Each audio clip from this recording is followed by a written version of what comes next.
Good evening and welcome to the Radical Simracing Endurance from Hockenheim in Germany. I am James Parfitt. As you can see, I am joined by Daan Pepels in the booth. Both of us looking very dapper this evening. Dan's got his tie on.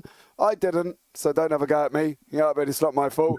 But we are here back at Hockenheim for this endurance race. Set in Germany, as we said the other day, I broke ground on 23rd of March 1932 and opened in May 1932. 9 configurations since its conception, and we've opened up with this one that was born in 2002. Now, we did have a debate the other day about how many corners this track has got. Now, I've said it's got 16. Other guys have said it's got 17, and other guys have said it's 15. So we're going with 16. That's it. But this right in the middle. Right in the middle. Right in the middle. But this race, guys, is going to be absolutely amazing. Welcome in, Craig Jones, Ivan Bramer. Much love to you. Thank you so much for joining us this evening as well. And what an epic night of racing it's going to be. What have we got coming up for you? Well, they're coming to the end of practice. Then we go into 10 minutes of qualifying. And then we've got the 90-minute endurance race there as well. So standing start. One fast repair this evening, Mr. Peoples. What do we reckon? How are they going to get on with that? Because, you know, it's only one, isn't it? Well, that's more than you usually get in iRacing officials. So as long as you use them tactically, maybe at the halfway point or at your last pit stop, they should be all good to go.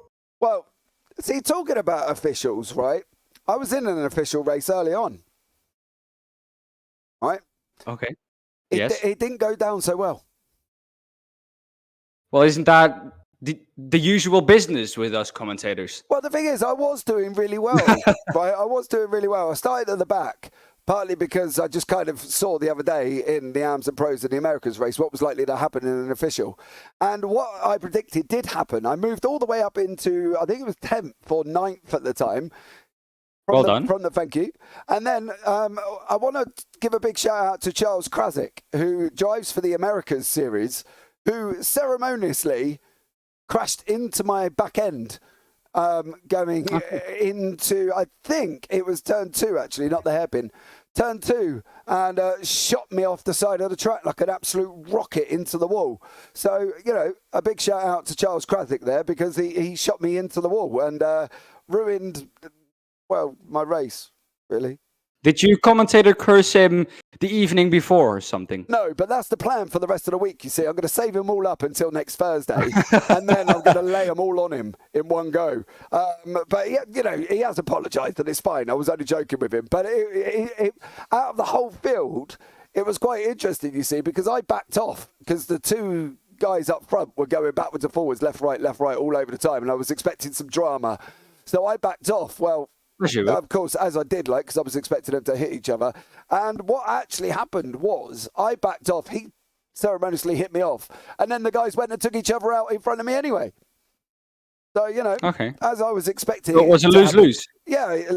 Well, initially, my racecraft was good because I backed away from the people that was going to have a crash.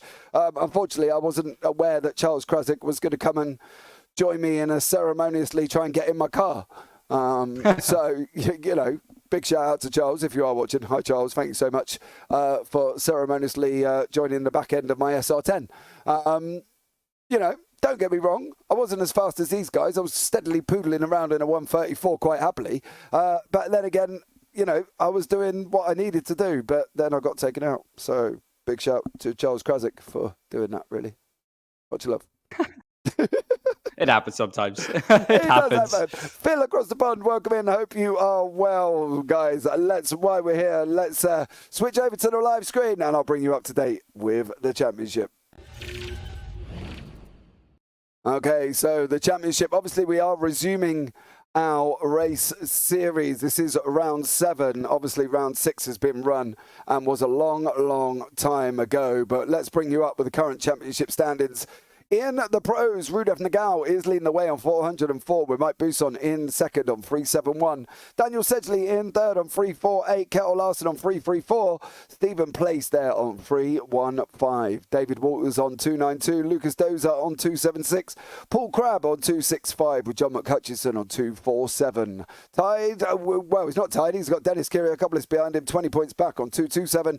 Sven Young Mapperson, who had an unfortunate incident on Friday, is on 221. Paul Clark 220. Tia Sattenberg on 219. Monik Heister 155. Ewan Bramer on 127. Henning Haig on 76. And Rafael Blanco behind that on 47.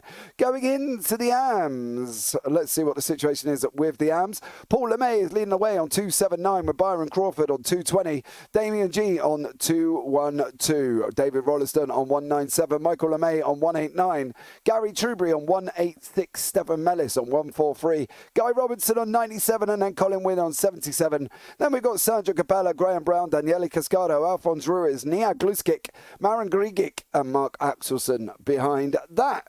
So all in all, Dan, you know, it's been an eventful championship. You know, we have had a long old break and these guys have got a lot to go again. Do you know what I mean? Because obviously that break period.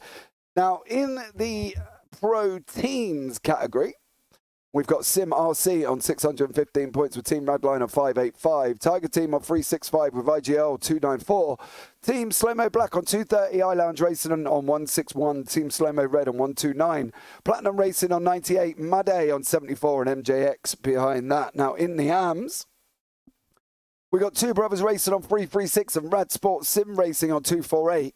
Now Made behind with Essential Racing Team and HRT and MJX behind that as well. We are now going into qualifying. Some of the drivers have got out on track already, ready to go once again this evening. Dan, what are we expecting here from Hockenheim? Because, you know, it's going to be an eventful race, I think.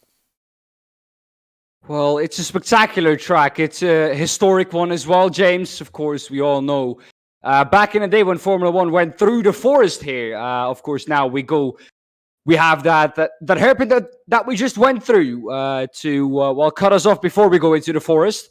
But yeah, I certainly remember, as if I knew it. But yeah, I watched back those races and they were absolutely amazing. Nothing to take away from this race, of course, and this track, because this track still is an amazing one. Of course, you have the tricky third sector, a very side and twisty section. Of course, you have the quick first section with that quick first corner. Easy to pick up and off track there, so they're going to have to watch out there as well. And it's going to be difficult, of course, going all into turn one at the beginning, because it gets rather close there. Yeah, I think that's the thing. These guys have learned a lot from the Friday events, right? They have been here, they know the track, they know the circuit itself, and they've generally got it underway and should be able to nail it. But, you know, one of the things we were talking about the other day is turn 12. Now, coming out of turn 12 is a tight hairpin. It's the one before they go into the main stadium section. And basically, the outside curb is slippery. Now, for whatever reason, I cannot work it out, and nobody seems to be able to give me an answer why it's slippery. But you go out on that, you accelerate off, and then next thing you know, you're in the wall. And at the end of the day, that's not where you kind of want to be. And I'm expecting the cars to hopefully stay away from that curb this time, because I did talk about it in broadcast, and one of the guys, Bentes, went off at turn 12, which is where we're heading up to now with Guy Robinson. We can jump on the roll bar with Guy. We're just coming into Mercedes, so is this next corner really the main hairpin after this one that causes the problem? And it was right at the point I was talking about it that Bentes went round on the curb, so it was a little bit unfortunate. A little bit of the commentator's cast went on there, but at the end of the day, I can't help that. But this is where it is, and this is the corner that going to cause a problem, I think. These guys got to break, go down a second, and they want to stay off that outside curve on the right-hand side. Otherwise, they're going to go round more than they are going to be going straight. Yeah, well, if you don't know what James was just talking about, we are now posting shorts on the JPB YouTube channel, so there is one. Go look back at it, and you can see James commentator curse a driver, as he's done so often. But yeah, so that's something awesome. So if you don't have the time to, of course, watch all the races, you can always watch back some of the highlights in the shorts, which I think, James, is a good addition. Yeah, it should be really good, and we're getting in to be able to post it. To be honest, it took me a while to work it out. You know what I mean? I did kind of struggle a little bit, but I'm getting there. I'm getting there with it. I am, cracking on in age, and it does take a minute for me to get used to things. Anybody that knows me will know I'm just a gentle, tender age of 21, and it takes me a while to get used to technology. As you can see, David Waters, 21, I wish. God, I can't remember that far back. So here comes David Waters, going to be going across the line currently at the moment. And let's see how he gets on. What did David do? There is a registered off-track for him. So unfortunately for David there, I think that's going to be the one that's going to catch him out, I think. It's a tricky one. Meanwhile, in chat, Greg Jones says, this is bringing back memories of F1 1679 on PlayStation. Exactly. Why is that, Craig?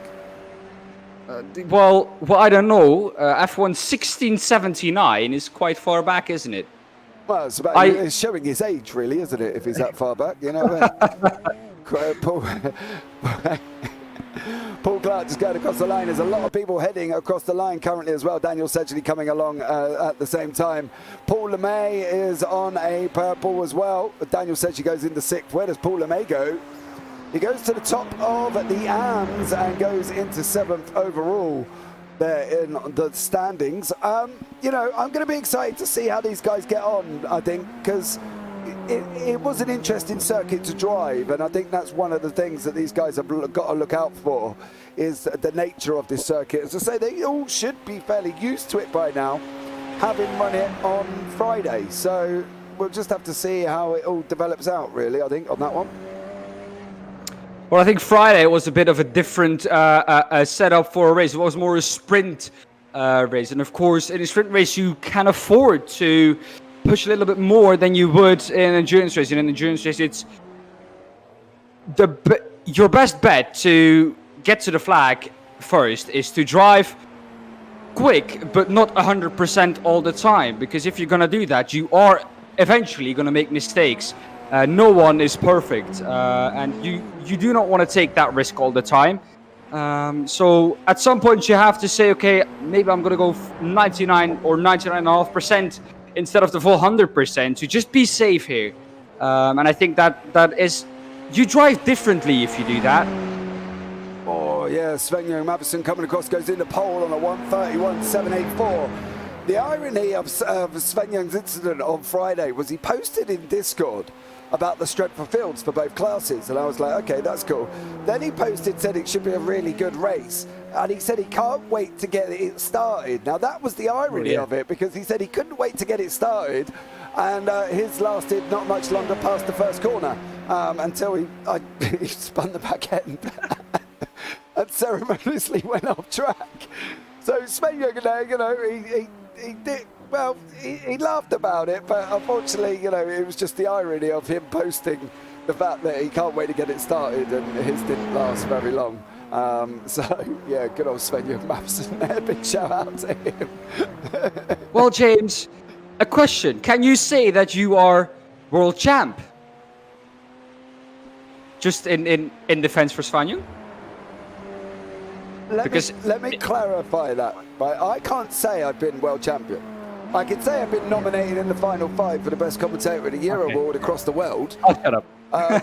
But no, I can't say I've been a world champion, but I can say I've been nominated in the final 5 there as well. Unfortunately, I didn't come to victory on that one, but it was just nice to be in the final 5. It was to see Rudolf Nagel going to go across the line. What is he going to do currently at the moment? He's green across the board.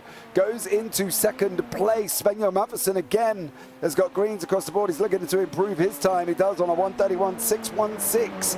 Kjell Larsen is out on the track. He hasn't got a time on the board currently at the moment, so he's only done, this is going to be his first lap. And he better get on with it. He better make it a good one, because he's only got 1:45 remaining. Well, the thing is here, James, if I have a last lap, for me it's always, oh, yeah, that's what I wanted to say. It's all or nothing, because you're either going to have a bad lap or you're going to have a really good one. For me, if it's your last lap, there's going to be nothing in between. No. So you might as well just give it everything. And I think we saw Kjetil Larsen do that, but he gave it just a little bit too much there. Yeah, too much beans he gave it there on that one. Craig Gregory, good evening to you. Hope you are well. Thank you so much for joining us. We have got people out on track. Stephen Place is coming around turn 8. He's coming in through Mercedes now, and off on his merry way he goes. Jacek Zelenka is also going, just crossed the line there. Zelenka is new into the series this week, so good luck to him as it goes on. It's going to be a good one. I think this is going to really sort of show the driver's worth on this, because I'm not going to lie, I did 14, well no, I didn't complete 14 laps, I did 10, but you know, these guys have got a long old time and they're going to be racking up some laps here tonight, and I think it's going to be interesting to see how they get on. It's going to be really interesting, and I can't wait for how this one turns out, to be honest. Well, I'm looking forward to it, and well, of course, I watched back those races in the American Europe Series, and they provided us with some amazing racing, and I'm expecting more of the same. But just for a longer time here this evening. Yeah, it's going to be a good one. I don't doubt that that's going to happen as we've come to the end. I was supposed to race this, but couldn't get on in time and only just got in. Oh, sad times. Right, so here is the grid. Sven-Jöng Mathiesen is in first place. Rudolf Nagao in second. John McHutchinson third, with Paul Clark in fourth. Mike Bousson fifth. David Walters in sixth. David Rolliston, leader of the AMS there, in seventh. Dennis Kiriakopoulos in eighth. Daniel Sedge in ninth. Paul LeMay 10th. Paul Cramp is down in 11th, with Yvonne Bremer in 12th there. So that is your top 12. Beyond that, we've got Michael LeMay in 13th. Glenn Andre Christensen in 14th. Stephen Place 15th. Damien G 16th. Gary Truby 17th. Guy Robertson 18th. Stefan Mellis 19th. Jacek Zelenka in 20th. And poor Kjetil Larsen down in 21st. He gave himself a one-shot deal and ended up spinning the car. So get ready, guys, because it's going to be epic. I'm hoping we're not going to see some of the carnage that we saw the other day in that 19-minute race. Don't forget, there is a pit stop that they will have to take fuel. Don't necessarily have to take tyres, and I'm probably aware that some of these are not going to take tyres, Dan, as we've seen currently throughout the season. Well, look at it this way, James, for Kjetil Larsen. At least it can't get worse from this point on. And for Sven-Jöng Mathiesen, a chance to redeem himself, of course, for that start he had earlier on this week. And yes, I do think that some people are going to gamble on not taking tyres. Right, I agree. Dennis Kiriakopoulos, Michael LeMay, just waiting for them to get on to the grid. As, here we go, the lights are on. 1, 2, 3, 4, 5. Green flag. And we are green here at Hockenheim. And it is Sven-Jöng Mathiesen who's got away at the start with Rudolf Nagao. Paul Clark's got an absolute barnstormer. And he's jumped John McHutchinson already as they go around turn 1. Up into turn 2 here. And you can see in the background we've got Platinum Racing, Yvonne Bremer tucked up behind David Waters and Daniel Sedgley. Sedgley running the outside of Waters there. Stefan Mellis has been involved in an incident. He's coming back through the field. We'll have a quick look back at that at the moment, but it's been, Paul LeMay is off. Paul LeMay is into the wall. That's not a good start. John McHutchinson under attack again from Paul Clark here. Dan, I would say everybody got away cleanly. They kind of didn't. Well, some people, of course, there we saw back in the back shot off track, as we see in the hairpin. A lot of people running a little bit too wide. You remember one of them and taking some people with him, it looked like. You remember lost one position with that too. Dave Rolliston. We're looking at John McHutchinson at the moment, who's under attack from Paul Clark. This man, of course, had a little bit of an incident last time out with Yvonne Bremer. Touched him and spun him round, of course. I talked to Ewan about that, and well, of course, these guys, as we know, good friends, they apologized to each other, and it was good after that. We all know how these guys go about it with each other, but yeah, unfortunate there for Ewan and John McHutchinson, of course, nothing can do so. Yeah, let's have a look back at Paul LeMay off track. So, Paul was hit from the Canadian. Stephen Place, LeMay and Place hit each other there going into the corner. Unfortunately, that's coming out of turn 2 and 3. And that's what caused that problem, Dan. Well, looked a bit clumsy, to be honest. Looked like he wasn't quite aware on the fact that he had someone on his outside or that he was still there. But yeah, well, these things happen at the start. There's so much you have to think about. There's so much you have to keep in mind. And well, sometimes it just gets a little bit too much. We're looking at John McCutcheon. Got away a bit from Paul Clark. Is now trying to get on the back of Rudolf Nagel, who got a good start as well. Of course, we saw Svanjung Mathiesen getting an absolute barnstormer off the line, but nothing to take away from Rudolf Nagel there. Also got a very good start. Yeah, he did definitely as well. And there's Mathiesen, Nagel, Hutchison, Clark and Buson in your top 4, current 5 at the moment. Paul Clark is doing an absolute stellar job, Dan. He's got away cleanly. He's underway and probably where he wants to be this early on, I would have thought. Yeah, you want to be, well, qualifying, as we know, James, in endurance races is never as important as it is in sprint rounds. Of course, 1.5 hours is a lot of time to make up for positions that you didn't quite get in qualifying. But of course, being at the front of the field avoids you being in all the carnage that could happen ahead of you. But yeah, this is a position that he wants to be in early on. It's a position that he can build on. Yeah, exactly. He does have Mike Buson chasing him down, unfortunately. So unfortunately for Paul Clark, he's not got an easy run of it. Mike is blissfully quick there, and I'm not expecting him to be even quicker down the Parabolica. But Gary Drury is another man who's got Kettle Larson, who's gained 10 places already here this evening, and we're only on lap 3 with 1:26 left on the clock, and Kettle Larson's up 10 already. That's amazing from Kettle Larson. Is leaving nothing to his own luck. Of course, got a bit lucky with in the beginning as we see Paul Clark getting overtaken by Mike Buson. Of course, gets that line back through the inside of the hairpin. Not quite able to get the run out of the corner. And, well, Buson is going to look to go around the outside. Into Mercedes we go now. Has the inside covered. Of course, has to look behind him. Sadly, also gets past Paul Clark and, well, loses 2 in 1 there. Yeah, unfortunately for Paul Clark, he's gone down 2 places. He kind of got bullied out of the line, coming out the hairpin and on that run up into Mercedes. And unfortunately for him, once you're out on that line, there was just no recovery. So unfortunately for him, he has lost it. I want to have a look back and see what happened to Ivan Bremer. Bremer here was in lap 1, and he, I think he overcooked it coming into the Parabolica. Oh! That was car number 5. David Walters. Walters caused that with in contact with David Rollston, and unfortunately for them, they're each other going into the Parabolica. Well, poor Iwan, of course, already went wide, but still, of course, got collected. Of course, nothing to his own fault. But these things, you know, it's a race start, James, and you can try and do whatever you can, but things like these you just cannot foresee. And we look now at Glenn Christensen, who's going to go up the inside of Stephen Place. Can't quite make that move. Stick is still alongside, but the inside for Stephen. Now this straight is going to have the slipstream now. Maybe he's going to try something into the hairpin off turn 5. He's looking to the inside, James. He's going to be able to make this move stick. Yeah, I'm wondering if Place has got damage from the LeMay incident on lap 1 as well, where unfortunately for Paul LeMay, that was in turn 2. He went in and spun Paul LeMay, and LeMay went into the wall. Place is trying to cut back though as he's coming on. Glenn Christensen, as they run around 7 now. Christensen chops his nose off, says no, no, no, no, no.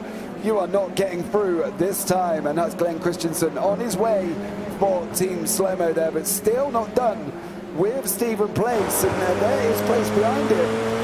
Place is going to be unfortunate though, Dan. You know, he got involved with Paul LeMay at turn 2. It's one of them when we can discuss it all day and probably turn around and say, was it his fault, was it not his fault? Who knows? But at the end of the day, he was still involved with it, and whether or not that he's got damage, we can't really see visually on his car he's got any, but maybe that's got to be affected him somehow. Yeah, well, if we look to the left-hand side of that Radical SR10, it looks like it's a little bit dented in, but there we go. Place has no damage in terms of cornering speed, and there we go. Stephen Place takes that position back on Glenn Christensen, and of course Glenn Christensen, one of the people who didn't have the best opening lap, is going to look to attack Stephen Place back right away. And again, Stephen Place is going to have the edge here onto the straight, and again it's going to be a copy of what happened last lap. Yeah, I think exactly the same. Christensen's going to get past him as well. Oh, no. David Rolliston's been off track. David Rolliston has been off. Big cloud of smoke. Christensen on the inside. We'll keep an eye on this run as these guys head up round past turn 7 now. Christensen on the behind him now. He was beside him. He's now behind him going into Mercedes.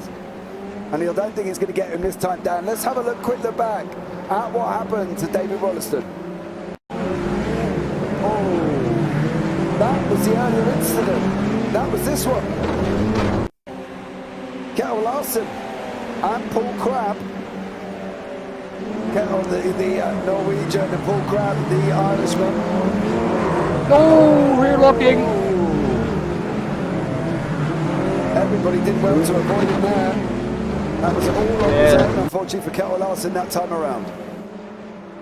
Yeah, it looked like the rears, both locked, and with already a little bit of steering input for him, he said, or the car said, well, I can't have this, and it spun him round. Nothing he could react on. That happened so quickly that, you have to have inhuman reaction times to actually catch the car there. And there was nothing he could do about that. Stephen Place now dropping down the order really quickly. He's now under attack by Paul LeMay, I think this is. And, he's dropping down the order way too quick for my liking. And I feel, James, that he could well have damage. Yeah, he's either got damage or he's just copped a big old slowdown there. Because that was coming out of turn 1. He started dropping. And he's dropped all the way down. He's managed to get some positions back. Paul LeMay moving over the way there. David Walters beside him.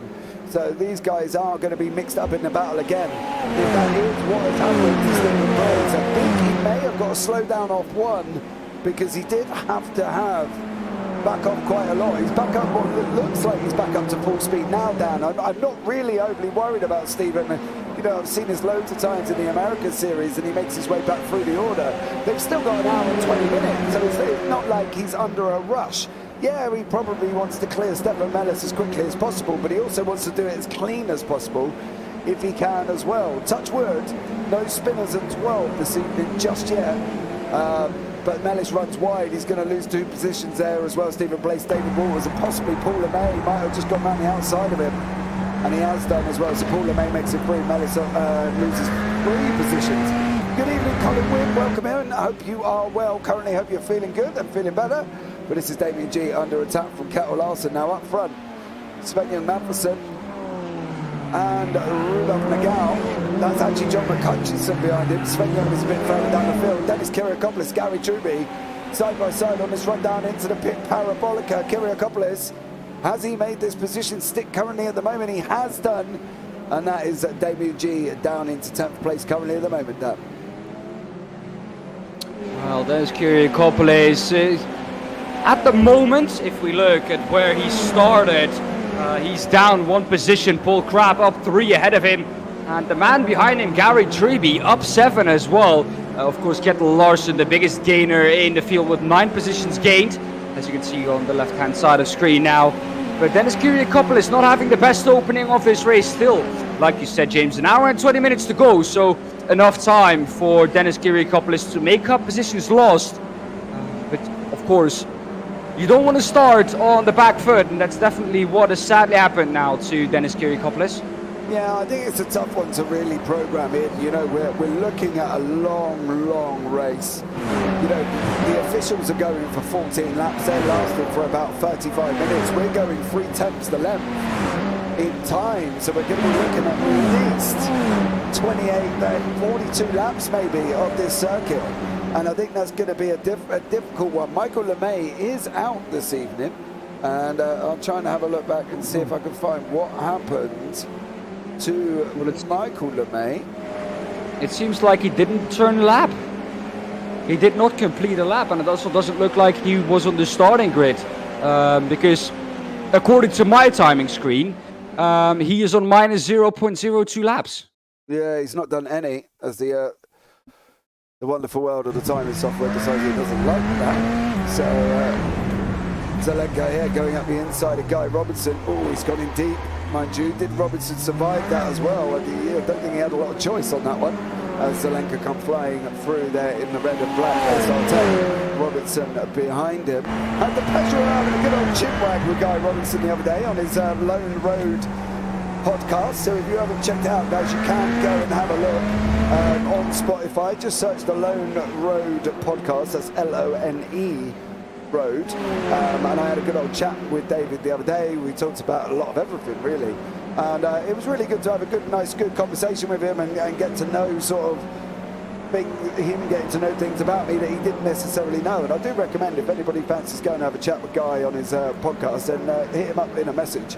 Oh, Gary Truby. Gary Truby has gone round. And unfortunately for Truby, he's facing the wrong way. And this is why. What was that? Coming out 12. of... There's the curve. Yay. He's got to be sitting in that car going, James, don't. Just don't. Because I mentioned that turn so many times on Friday.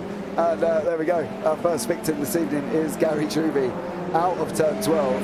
But guys, Zelenko here still with Robinson pushing up behind him currently at the moment. This is your battle for 13th place, of course. So let's see how this one goes on. As well, Dan, this is quite a bizarre thing when we return to here, because you're not used to a season having such long breaks. It was a long while since the last one, and I'm just sort of wondering if there's any sort of ring rust for these guys doing this amount of length. You know what I mean?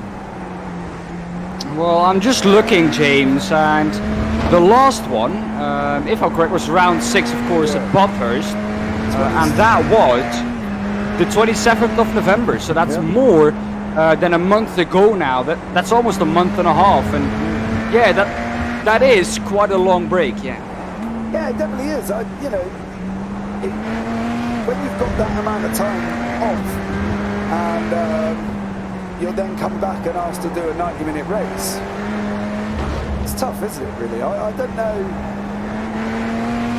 To be honest with you, I don't do much racing, but when I was doing more than what I do now, I think when I used to do the ESS an hour race, I was always glad when it was over. You know what I mean? Because I just sat there, I've turned the wheel so many times, I feel like I was a bit lost, but I was just glad it was done and dusted, to be honest. And I think maybe some of these guys might feel the same here, as we can see Kettle Larson and David Rolliston running down through the Parabolica we go. Larson passes Rolliston. Is Rolliston going to have a go into the actual Parabolica hairpin? Nothing this time. Nothing this time for David Rolliston, but he is leading the AMS currently at the moment. And it wouldn't do him any harm staying with Larson there, Dan. No, it wouldn't. Also, it does look like Larson already almost has a second of a gap. Larson is he's just so quick, cutting his way through the field today. But yeah, Rolliston wouldn't do any harm if he could stick with Kettle Larson. Of course, he is quick, and it would also help him, I think, catch up and pull a little bit of a gap to Zelonka behind him and catch up to Larson out of him. Yeah, definitely on that one. Phil across the pond, that's one for the headmaster. Yeah, we did talk about it the other day, about the drivers there and them spinning their cards around at turn 12. We'll have to come and have a go at me. James, you sound a lot quieter than Biggles. Phil is in the same for me. Well, that's unfortunately it's Dan. It's not Biggles. So Dan Collins says you sound like Biggles, which isn't good. Well, I respect that, him calling me a legend. Well, yeah, I suppose from your point of view, it's not a bad thing, but at the end of the day, he has got your name wrong. So, Colin Wynn is actually Dan Peebles in the booth with me, but never mind, mate. We'll call him Biggles and go from there. Okay, well, from now on, it's Biggles. I don't know what you want to say. Colin Wynn just openly calling you somebody else. I have up my levels, Colin. Let me know if that's okay.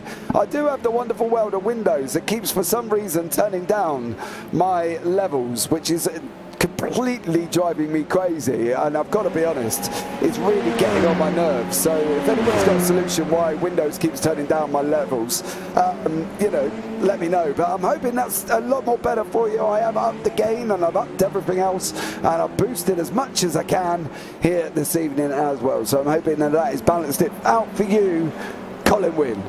He has apologised to you, Dan, for getting your name completely wrong. And he still got it wrong. And I wouldn't mind, but Biggles is from Australia, you're from the Netherlands, sound completely different. But, hey, who am I to question Colin Wynn? He did his best, I know, but how many how many broadcasts has Colin Wynn listened to, and there he is getting your names wrong? Colin! Come on! Oh dear, no difference, but we can hear you. Really? I've boosted everything, Cole. I can't get any louder. Did you just call me a legend? Well, I don't know about that. Well, oh dear. Let's get back to the action here, James. We're looking at Paul Crapper under attack now from Kyrgiakopoulos. He's closed that gap. Meanwhile, Bremer also closing the gap to Mike Bousson. We saw him have a little bit of a touch in the beginning of this race. It definitely doesn't look like it has done him any harm. So the speed is still in that SR10. And he's in the slipstream of Bousson now. Could he try and get past? It looks like the gap to Clark is opening up for both of them. Does he want to get past here, or does he just want to open up that gap to the drivers behind him? Well, in an ideal way, he kind of, from Bremer's point of view, he wants to kind of stay with Bousson as best he can. So I think from that point of view, we'll just have to see how he gets on. But at the end of the day, the reason he ended up there and Bremer ended up behind him was because of this incident with Bousson. Oh, turn 12. Mike Bousson got a little bit squirrely out of 12 there, nearly ended up joining the rest of the gang that went round in a circle. So hopefully Bousson will be okay and get underway again, which he's doing at the moment. Well, a lot of victims already by that turn, so let's hope that it isn't going to claim any more victims. Now we see Ivan Bremer so much quicker there through turn 2, and coming on to Einfach Parabolica is the turn we've just gone through. We're now going to go through Parabolica, and then of course we have the Spitzkehre. That's the old that's the new hairpin we're going to go into now, but E1 was so much quicker or so much better on the break into the Einfahrt Parabolica. It was almost scary. I thought he ran in too deep. Yeah, it's going to be interesting to see how he does here, I think, now, because at the end of the day, he's got to be trying to really chase down Bousson, and from that point of view, I think it's probably best that he kind of settles back and gets into it again and tries to just follow him. There's no need for him to chase him, I wouldn't have thought. No, well, if he thinks he's quicker, he of course is going to go for it. If he feels that he isn't quick enough to try and pull a gap, it might be best for him to stick behind and try and work with him to try and maybe close the gap to the guys ahead, or at least make sure that the gap isn't going to increase. Yeah, I think they've got an hour and 9 minutes and they've got a pit stop in the middle, right? I'm not overly worried that he's going to sit there and climb up the back end of him.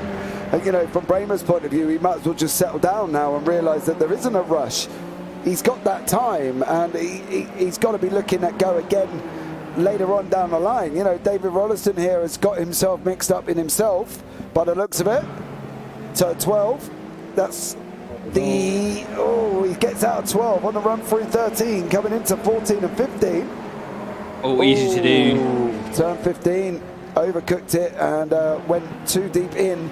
Ivan Bremer has cleared Bousson on that run down the Parabolica before they get into Spitzkehre hairpin, and here comes Kyrgiakopoulos. He's got Paul Crab behind him. They're chasing Crab him almost again into the side of Kyrgiakopoulos there.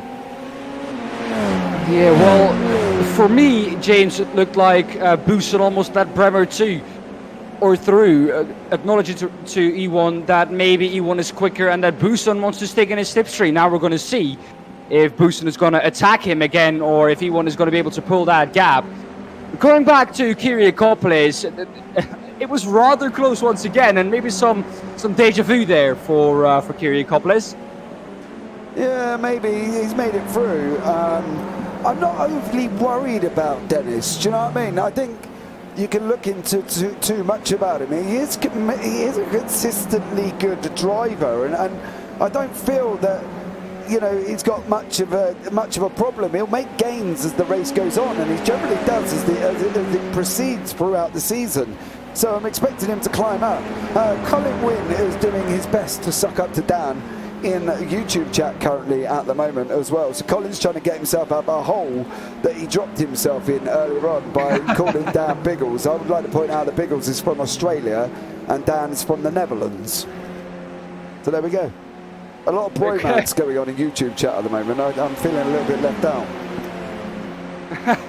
You can join as well. You can join as well. No, I don't want to. Clearly, Colin Wynn doesn't want to tell me anything, and he's more happy than telling you that he loves you. As we see Paul Clark, Kiriakopoulos going around the outside into Spitskare there.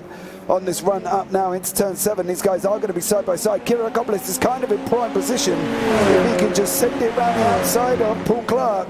Coming in to Mercedes now, Dennis Kiriakopoulos. Paul Clark leaves the door wide open, and Kiriakopoulos says, thank you very much. So there we go. Kiriakopoulos is through up into 7th place down. What do we call that, James? Do we call that burgled or do we not? Because it looked like he almost let him through on purpose, just knowing that he isn't going to be able to keep up. Yeah, I don't think he got burgled that time around. I think Paul Clark just, you know, fairly admitted that Kiriakopoulos was going to take the position. Now the problem with Clark is he's now got the on-rushing Paul Crab behind him. So it's whether or not he's going to do the same thing with Crab. You know, Clark is I know this isn't a disrespect to Paul Clark. He kind of is that midfield runner, almost. He kind of reminds me of a little bit like an Alfa Romeo in F1, where they're always sitting in the midfield. You know, he got an absolute barnstorming start, and it was just maintaining that pace that Paul Clark isn't able to do.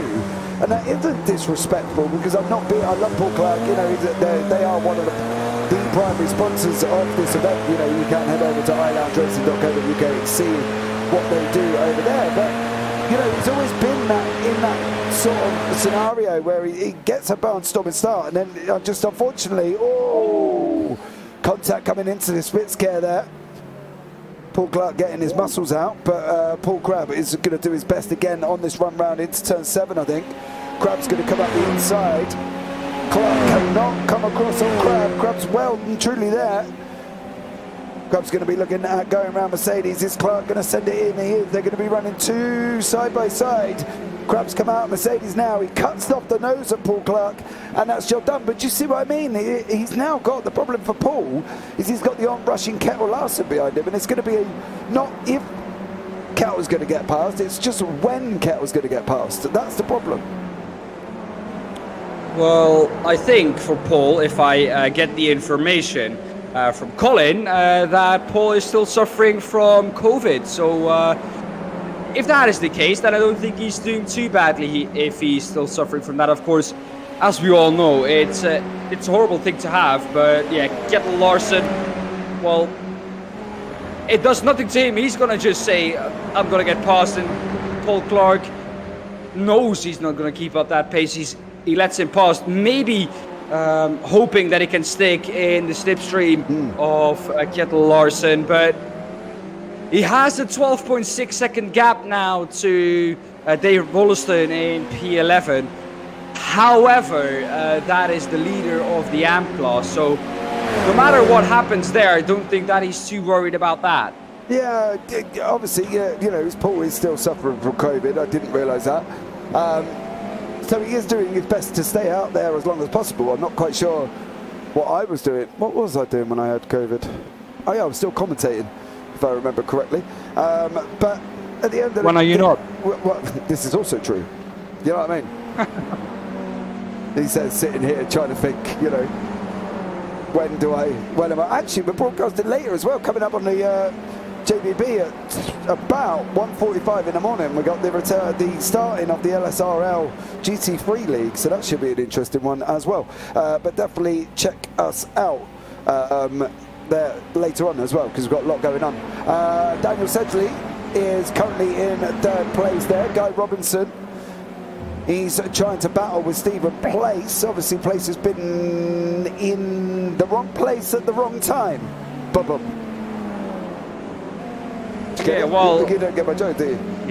Yes, I did. Okay. Place in the wrong place, Yes, I did it. Yes, I did get him. Oh, okay. I was just a bit disappointed, to be honest, James. Why? It wasn't that good. Oh, what also isn't good is the fact that I think LeMay has spun, or is that... Zelenka. Yes, indeed. Jacek Zelenka. He was doing so well. I think was running second in the AM class. And well, here we go. This is into the last corner. Oh, lucky to avoid everyone there. It's a very weird place to spin, going into that last corner. Well, the sausage curb that you see on the outside there, the red one, even though not having driven here this week, I have driven on this track, and it does unsettle the car if you hit it in the wrong way quite a lot. Now, I did not see if he did actually hit that curb. I think from the angle we were looking at it, or at least I was looking at it, it wasn't quite clear if he did. But that could have been the cause of that, well, unfortunate spin there from Zelenka. Yeah, Bramer's just turned around as well, and he looks like he may have just done the same thing. Oh, he's on the corner before, he's 15. So Bramer there on lap 19 has just done the same thing at turn 15. So unfortunately for Bramer, he's just spun it up as well, and I'm probably guessing it was the same as what we saw earlier on. So, you know, Ewan Bramer there was doing so well, and now down in 7th place.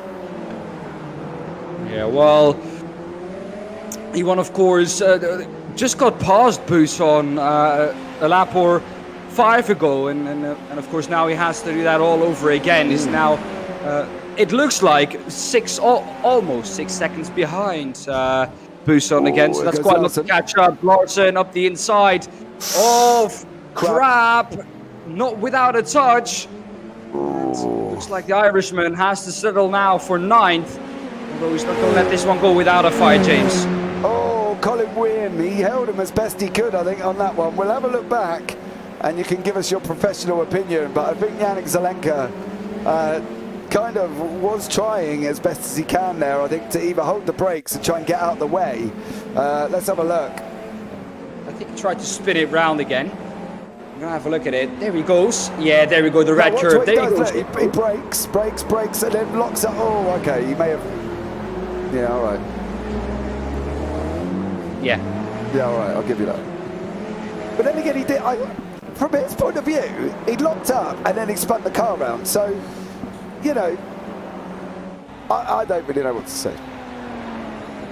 Well, it looked like he thought he had it all under control and tried to get the throttle back on again to try and get going. But that all spun the car around again. Of course, we did not see his steering inputs. That might have, or that might give us more information, as we see a big battle here for P8. Crab, of course, just overtaken by Kettle Larson. The Irishman not letting that one go without a fight. We're looking at the moment at Paul LeMay, who's trying to overtake the pro in David Walters. And has he just been overtaken, or is he trying to overtake? He's just been overtaken. He's just dropped down there as well. But Kettle Larson is still not losing Paul Crab. Sven-Jørgen Malfersen here has now got Daniel Sedgley. He's dropped time to Rudolf Nagel. Rudolf's 2.6 seconds in front. Larson has got Sedgley literally about 3 tenths behind him, and then they got the closing Scotsman of John McCutcheon. I know McCutcheon was unhappy with his performance the other day in the pros, because well, everybody was calling that, you know, it was the wrong John in the car. There was somebody in the car that was an imposter, because I think he qualified down in 10th and didn't do amazing. But, you know, from his point of view, he's doing a lot better here, and I think that's probably as well testament down to the way the league's gone. The quality of drivers has got a lot better. The more, I'm not, oh God, I better be careful now. I'm not disrespecting anybody previously, but you get what I mean on the fact that the quality is drastically improved compared to what a lot of the old drivers, the old guard wasn't there before and hasn't been there. And I want to have a look back at this because this is Damien G. Well, after we've had a look at this, James, as we see what's going to happen here to Gary Truby. Ooh. Oh, yeah, Gary Truby. Well, was there someone off in the background as well? For a second, at least in my peripheral view, I could see that there was a car off as well. But my question is, what has happened to Svanjung Mathiesen? Have I missed something? Because he definitely was in a commanding lead just a couple of laps ago. No. And now he's in third. Yeah, but he lost a position to Rafael Blanco a long while ago, actually, Dan, to be fair. It was a long way back that he's lost it. And Blanco's just kind of got through and said thank you very much, and on his way he went. I am hunting for where that happened, but there's a lot gone on since then, Dan. You're asking a big old question here of whether or not I can find it. Well, it looks to me like, James, at the moment that Svanjung is struggling with either the car or the tires, one of the two, because he's going wide, of course, in turn 16 as well, the Südkurve, and yeah, he's just not as nailed down as he was a couple of laps ago. Pit stops, Colin. Well, we were just talking about tyres there as well, and it's whether or not these guys are going to take that opportunity to change tyres. And we've seen them before. Blanco is a prime example of the fact that that guy doesn't change tyres, and he just goes right the way through the race. So I think from that point of view is whether or not they're going to change tyres and how much they're going to have left after this race. You know, Mr. Wynn, you're a driver. You would probably know more than we do. But I think from that point of view, I think as a driver goes on, they'll know whether or not they can change. You know what I mean? Whether or not they're going to be capable enough of doing it. It's going to be happening within sort of the next 15 to 20 minutes. I think that's when we're looking at starting to seeing people come in. But they'll only know whether or not. And I can tell you now, but the tyres at the end of that official, that the amount of laps I did actually manage to complete, they were a little bit squirrely. But then again, I suppose from my point of view, I was probably pushing them a little bit hard, to be honest. Yeah, well, it is a circuit that definitely in the last sector is very, well, it's very tire heavy, low speed, a lot of mechanical grip needed, as we see. I think, yeah, Zelenka letting the lead pack through already. That's very early on. If I look on my timing screen here, of course, Zelenka has made that pit stop already. So he's going to gain some positions back and the lead lap back once the leaders go into the pits as well. Hutchinson still as close to Mathiesen as he was a couple of laps ago, but sadly now closing the gap a bit to Rudolf Nagel, of course the winner from last round. And that leads us nicely into who actually, or what actually went down last round at Bathurst. Of course, we know Bathurst, James, the track that is, well, it takes a lot of cars in its free time, and it wasn't an exception that time around. I think the top three was at the end half a minute apart. If I remember correctly, Rudolf Nagel, anyways, qualified on pole position. Lucas Dolzer qualified in P2, John McHutchison in P3. Lucas Dolzer, however, though, the man who I cannot see at the moment here with us this evening, won that race ahead of Rudolf Nagel. As we see Mathiesen go wide. Yeah, turn 15, overshot turn 15. And unfortunately that's allowed John McHutchison to go through. Sorry, Dan, you carry on. Well, the only one left, of course, was P3. And that's the man who at the moment has a comeback race ahead of him and is now on P8, very close to Bremer. 9/10 that gap is. Kjetil Larsen finished that race in P3. But I have to say, James, it's not a race that if you have it as a first race you can go off as, okay, this is where everyone is. Because it was, most of all, a race of, well, it was really a race of endurance, having to survive the mountain. Yeah. I think that's the thing with Bathurst. Colin Wynn, no, he didn't. answer to your question. That was Jacek Zelenka, who's back in the pits. I think he's getting damage repaired there. So Jacek just getting his damage sorted out. Should maybe be back. I'm not entirely sure. So I think they're running near enough the same liveries, and it is the same livery colour, I believe. Yeah, the black and the yellow. So Zelenka there can get a little bit confused for some of the other drivers, Daniel Sedgley and whatnot as well. But yeah, it wasn't Matt Hutchinson who pitted. Paul Crabbe is still tucked up with Kjetil Larsen. And this is the thing now, we've got Ivan Bremer in front of Kjetil Larsen coming up as well. David Rollison still leading the AMs. Rudolf Nagel still leading the pros. From Bremer's point of view, same class, same championship, Bremer should technically want to fight this, shouldn't he? Yeah, he does. What helps for Bremer now is the fact that Paul Crabbe is all over Kjetil Larsen. So if Bremer just keeps the pace that he has, he might be able to pull a little bit of a gap.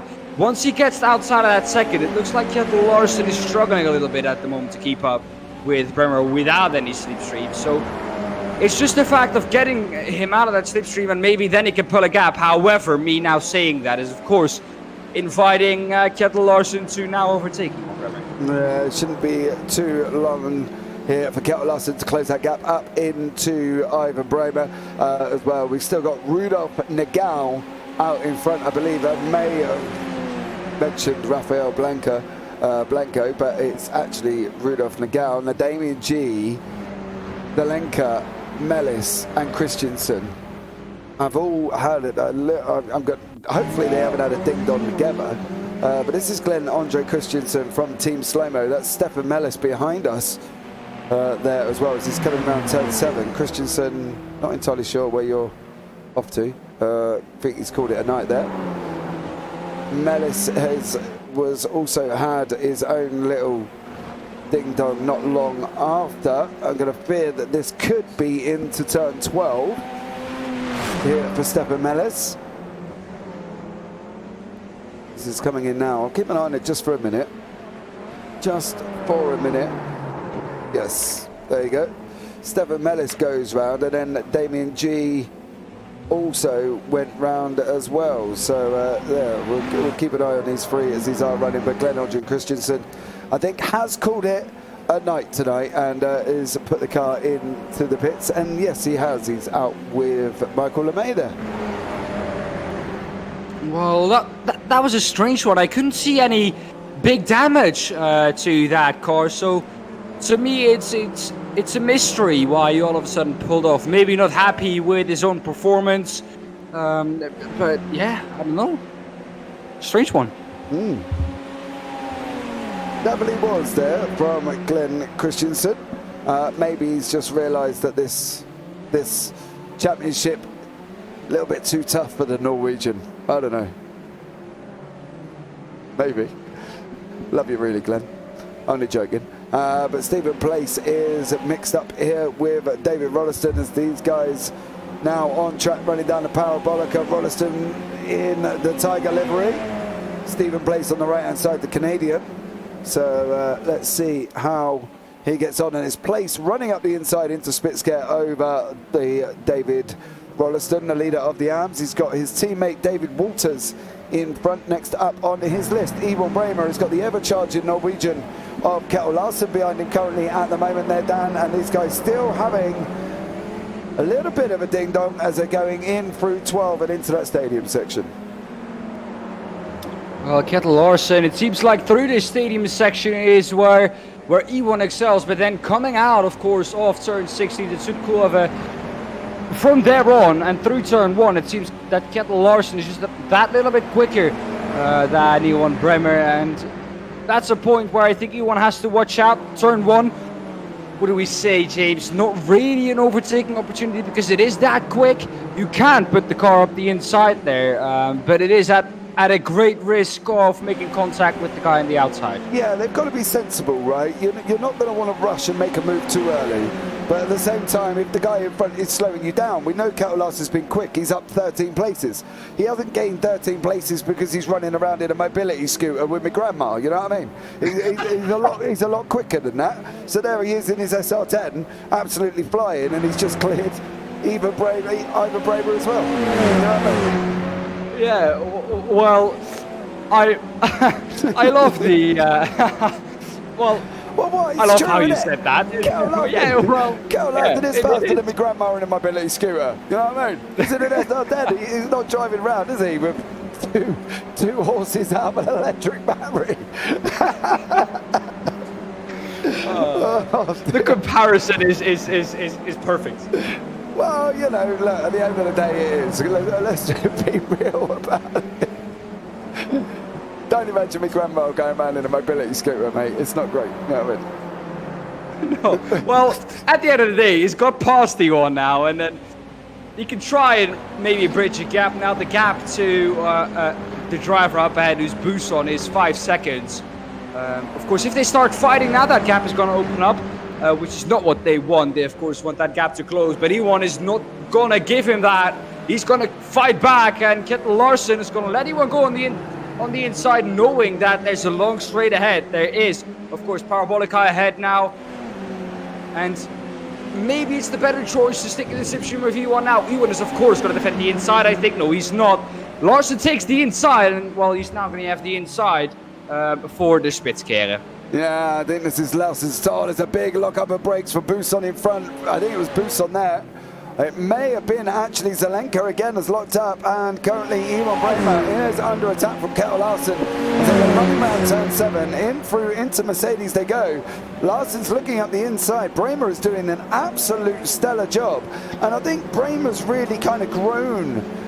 The more and more I've known Ivan now for well over 18 months coming up. Yeah, it's got to be nearly 2 years now, isn't it? Cole, help me out. Since the FBL, since we all got together. And as the years gone, he's got more and more mature as a driver, and he's improved so much in this SR10. You know, from before races, I would expect Ivan to get overtaken, and he would drop down the order. But he's done an absolute stellar job so far, keeping in front of Larson, and Larson's been quick as lightning. And we've got Paul Crabb into the pits. Yeah, 2 years. First of the pitters. Well, that's a long time. I don't know. How long do I know E1 for? I think at least a year now since he has joined the Platinum Racing team. And then ever since then, of course, I know I've seen him in real life. I've met him. That's something that you haven't been able to do, of course, due to the fact that, well, I don't live in Holland. Yes. Yeah, it's a slight problem with that then, isn't it? Yeah. Yeah, you may go around, but Kjell Larson's just about to overtake your boy here. And Kjell Larson going to be looking down into the Spitzkehre. They're going to be having this run up into 7. I think this is Larson's job done, and Dustin as he's coming on the left-hand side of 7 now. Bramer on the right. He does lose that position, but I'm sure Bramer will not give it up. But like before now, you could say that Larson would just pull away. But this new revised Bramer kind of does, you can't guarantee that that's going to happen. Well, I have to go off your word there, James, because I don't know a different E1. E1, as I know him, is quick in everything he drives. Is a very mature driver, knows what he's doing, knows the risks he's taking, and if he is taking a big risk, he does it usually in a way that, well, you look at it as if it wasn't that big of a risk in the end. Because he pulled it off. Right. So, I'm going to have to believe you on your word there. All right, no worries. Daniel Sedgley is currently starting. He's currently in 2nd place. He started down in 9th. He's up 7 on his grid slot, and he's in 2nd place. So there we go. Mike Buson is in the pits. Paul Clark is in the pits as well. Bramer's tucked up behind Zelenka. Probably Zelenka's draft as much as he possibly can. So there we go again. Zelenka now tucks in behind Bramer. And Bramer now trying to close down on Larson. Larson's closing down on Melis as well. So that's going to be an interesting one. Buson has now just pitted and come out of the pits. He's come out behind Stephen Place, so we found a bit of a gap there, Dan. And Buson is now just going to trail Stephen Place for a bit. Well, the thing with that is, James, is does he want to trail him or does he want to try and overtake him? Of course, the slipstream is going to help him forward. Of course, both of them being teammates. Of course, I don't think that Place is going to be too much in the way of Buson. As we see, E1 still close to Kettle Larsen after a lap after he's been overtaken. E1, I have to say, he has the pace to stick with Kettle here. Oh, he got into the pits. So now it's going to be whether or not E1 can get out before Larsen. David, let's hope he gets P1. Let's hope he does. I'm sure he's doing an absolute stellar job. And he's going to try his absolute hardest. Hasn't pitted at the moment.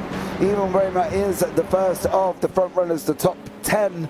2 are pitted. Buson there, the only other man, and he's currently sitting down in 10th place. So it's whether or not Bremer can jump Buson, or Buson is going to be able to get past him. Buson's coming around lap 15. Bremer's not moved as of yet. Bremer's still in the pits. But here comes Buson. He's going to gain a place over Bremer there. Bremer's on the right-hand side. That's Buson up into 9th. Bremer's dropping all the way down into 11th place there. He's on his way out now. Slower time than Buson there, Dan.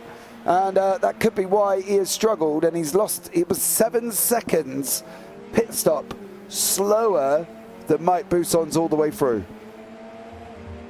Well, what could that be down to, James? Is that tires, those 7 seconds extra?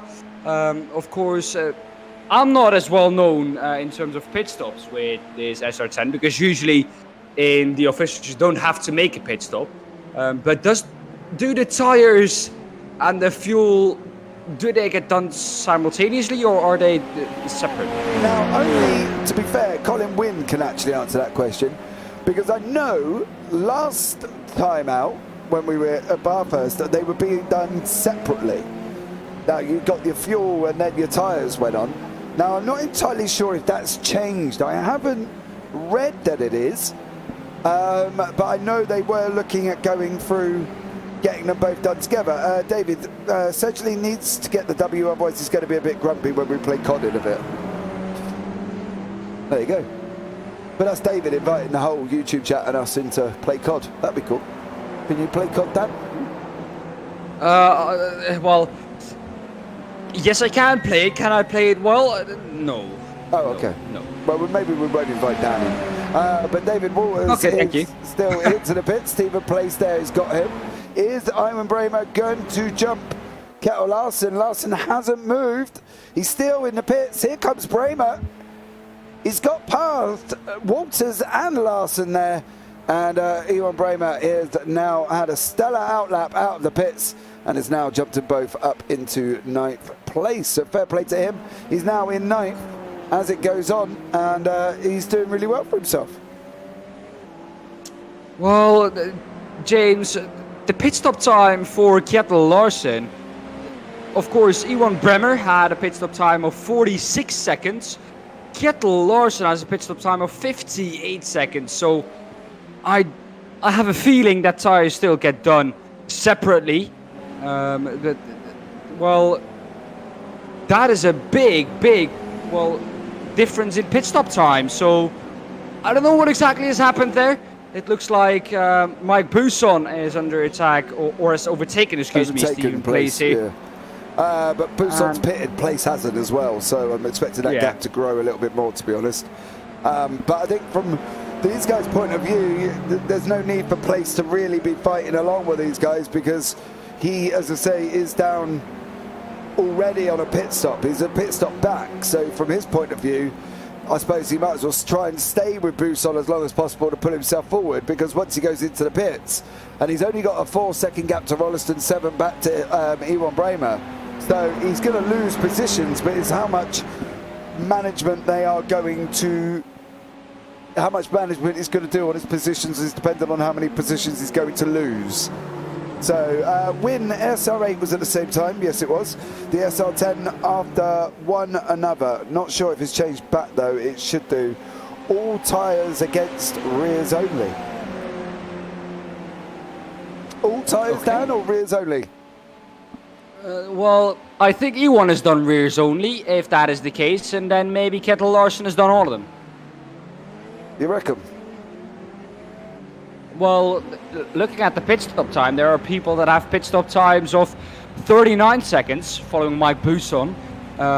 So it looks like the time lost is front tires, and then double of that is, well, 52. So you would have done double amount of tires then. Well, we're going to really see here. I think this is where Buson is coming in through turn 11. Sedgley's out of the pits already. He's back out and in head of Sven-Jöng Mathiesen. Yeah, that's Zelenko in front of him, so I won't worry too much about that. Is Buson going to clear Mathiesen? That's going to be the question, or is he going to be close? Mathiesen's on his way out now, so Buson has not got really anywhere near where Mathiesen is. The gap's going to be around about 10 or 11 seconds, I think, by the time it settles down, Dan. What would your option be?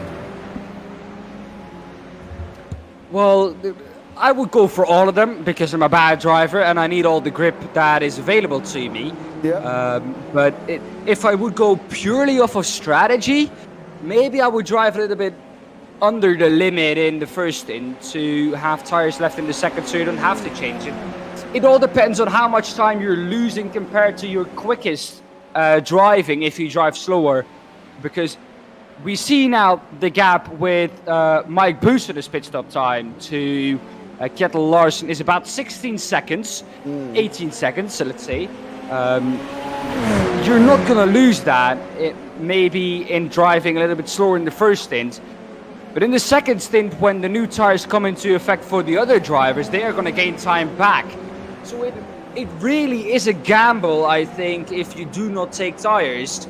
And Mike Buson has gone for that gamble. It's now the question for him, is it going to pay off in the long term here? That's where we're going to see what would have been the better choice. Bremer, the gap is, 12 seconds at the moment. It's a tough job for Bremer to catch up 12 seconds in what remains of this race. Yeah, I think that's going to be one of the things. You know, he's got place in front of him and Rolliston. As we know, both of these currently haven't pitted. So I think from that point of view, it's going to be interesting. Robertson it's Rolliston that hasn't. But neither is Nagel, McHutchinson or Kiriakopoulos. And Kiriakopoulos is all the way up into the third. As I was talking about Dennis earlier, you know, as we said, I'm not overly worried about Dennis Kiriakopoulos because I know as the race goes on, he will make places up. So Nagel goes again. What's McHutchinson going to do? He's going to go again as well. He hadn't tightened up that corner enough to make it. Now, it's whether or not Kiriakopoulos is going to go another lap because he's only got 16 seconds over Daniel Sedgley. So he's definitely going to lose a position there. He's got 29 back to Sven-Jöng Mathiesen and 42 to Buson. So now he's gone into the pits. It's really going to be how far he can get and whether or not he's going to stay ahead of Mike Buson. I don't think he's going to stay ahead of Sven-Jöng Mathiesen. Mathiesen is just coming into turn 12 now, but it's whether or not he's going to stay ahead of Mike Buson, I think. Well, Mathiesen could still be the case. It depends on how long his pit lane time is. He's been in the pit lane for a couple of seconds now. It looks like Sven-Jöng is going to overtake him, but it depends how long his pit stop is going to be on how big that gap is going to be. Yeah, he is. There is Sven-Jöng. We'll see Kiriakopoulos on the right side. There he goes. It's where now this man is going to be. Kiriakopoulos is on his way out. He's on his way out. There we go. Buson's coming down now, so it is going to be Kiriakopoulos up into 5th place, and he's +3 from where he started. So an absolutely exceptional pit stop and move from him. He's now out in front of Place and Buson, and of course Place still hasn't pitted, but John McHutchinson also hasn't, but he's got a 38-second gap over Daniel Sedgley. James, we know from last season where Dennis was, of course, known for his well, different to anyone's strategy calls, and they usually paid off as well. Of course, the amount of pace that he had came with that, of course, as a plus. But Dennis Kyriakopoulos seems to just always, or 99 out of 100 times, get the pit stop strategy right. So if I would want a crew chief, Dennis, in terms of strategy, would be the one I would go with. Yeah, I wouldn't. Okay. I would pick John McHutchison. Partly because we know how good McHutchison's strategies has been and have been. And we saw it a lot last season. You know, going one pit stop, not changing tyres, going in early, filling all the way up and running all the way to the end and winning. So I would take John McHutchison, I think, over Dennis Kyriakopoulos.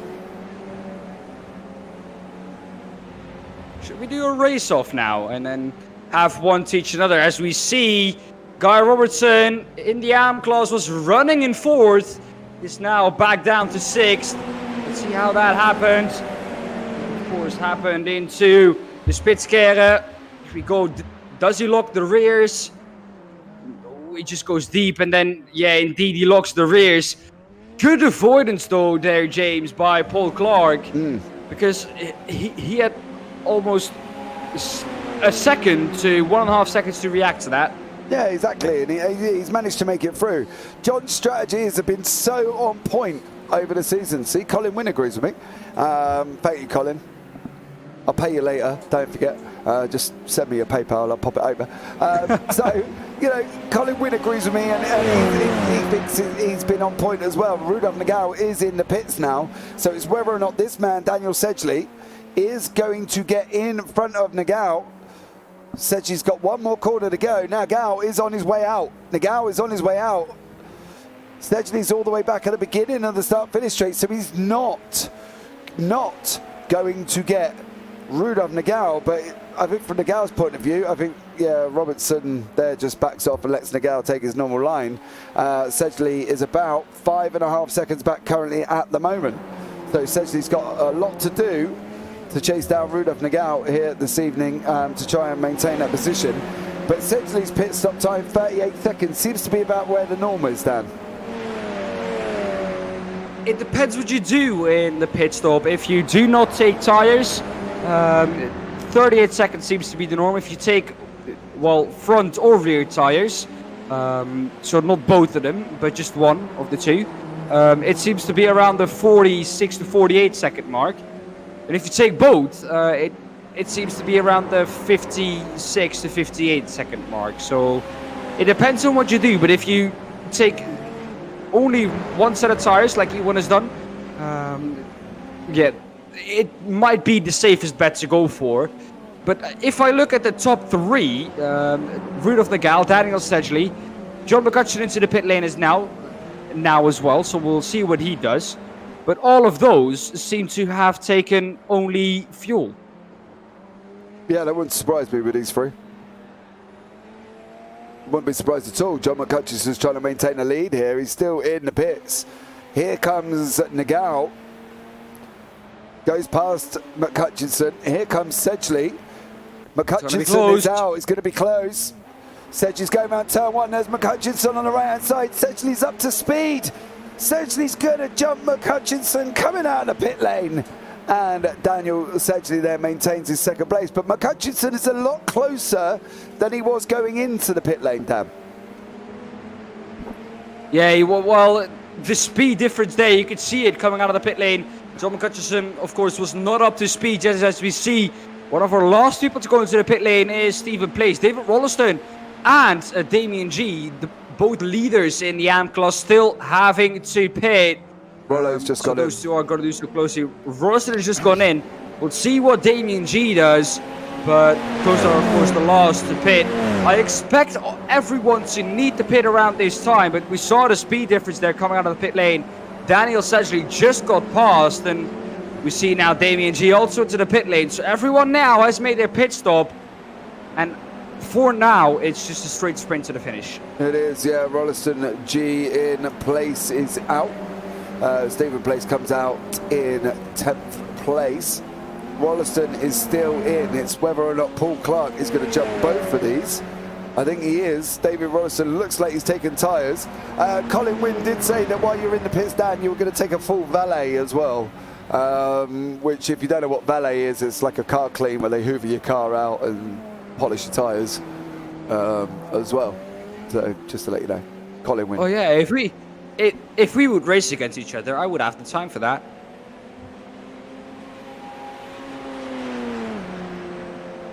Well, you would be, but that's because you'd be so far behind me. No, then I wouldn't have the time for that. No. But if you're, I would. If you're already a few laps down, it ain't going to make no difference anyway. I would rather cross the line 10 laps down with a clean car than with a dirty car. Yes. Well, yeah. By the time the man has come and hoovered the car out, you know. No, that's Sedgley. Sedgley's locked up going into the hairpin, has allowed McCutcheon through. Daniel Sedgley's now got a 2.1 second gap. Was that just all four tires all of a sudden locking going into the Spitzkehre? You're going to see it now. It looked like on turning the car just got underneath him and then he then just slammed onto the brake. There, oh yeah, it was rear locking, then slammed the brake on, and then it was a four tire slide. So it seemed like once again in the Spitzkehre it was rear locking that was the issue here. Yeah, definitely. Do you know what I am surprised about is Kjell Larson's progress seems to have stopped. He made his way up all the way through. He's going past David Waters now, as I say that. But he got quite far up, and then he kind of didn't go anywhere, did he? He almost like he kind of hit a brick wall head on and then didn't move. Yeah. So, but Paul Lemay here has got currently David Rolliston in front of him. He's trying to chase down David Rolliston there. Looked a bit tidier through that corner than Rollo did, I've got to be honest. No offence, Mr. Rolliston. But as you see here, Paul Lemay is looking at closing up now as he's going down through the Parabolica, coming down into the Spitzkehre, or Spitzkehre, as Dan calls it. You know, the proper pronunciations. Well, it's German, so it's a little bit closer to me. So I should know how to pronounce that. Sven, and I hope I got it correct. What happened to you? I was thinking that. This. Because he is somewhere where you do not want to see him, and that is a YouTube chat. Whoa.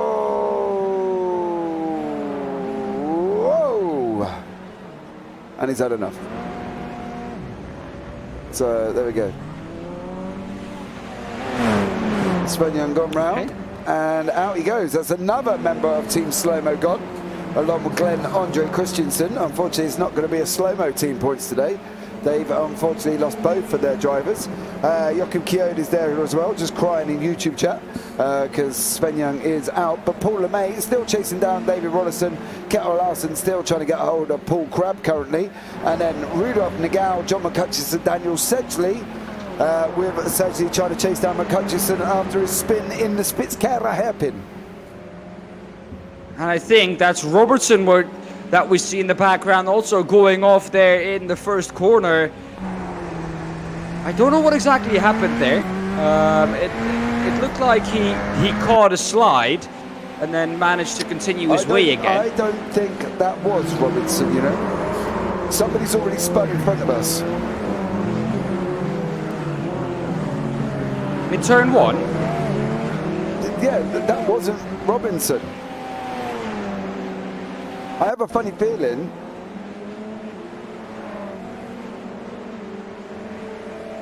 Well, he was slow off turn one from what I could see. Zelenka just goes around there as well. Hold on.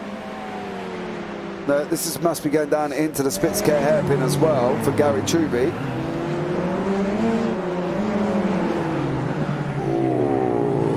Okay.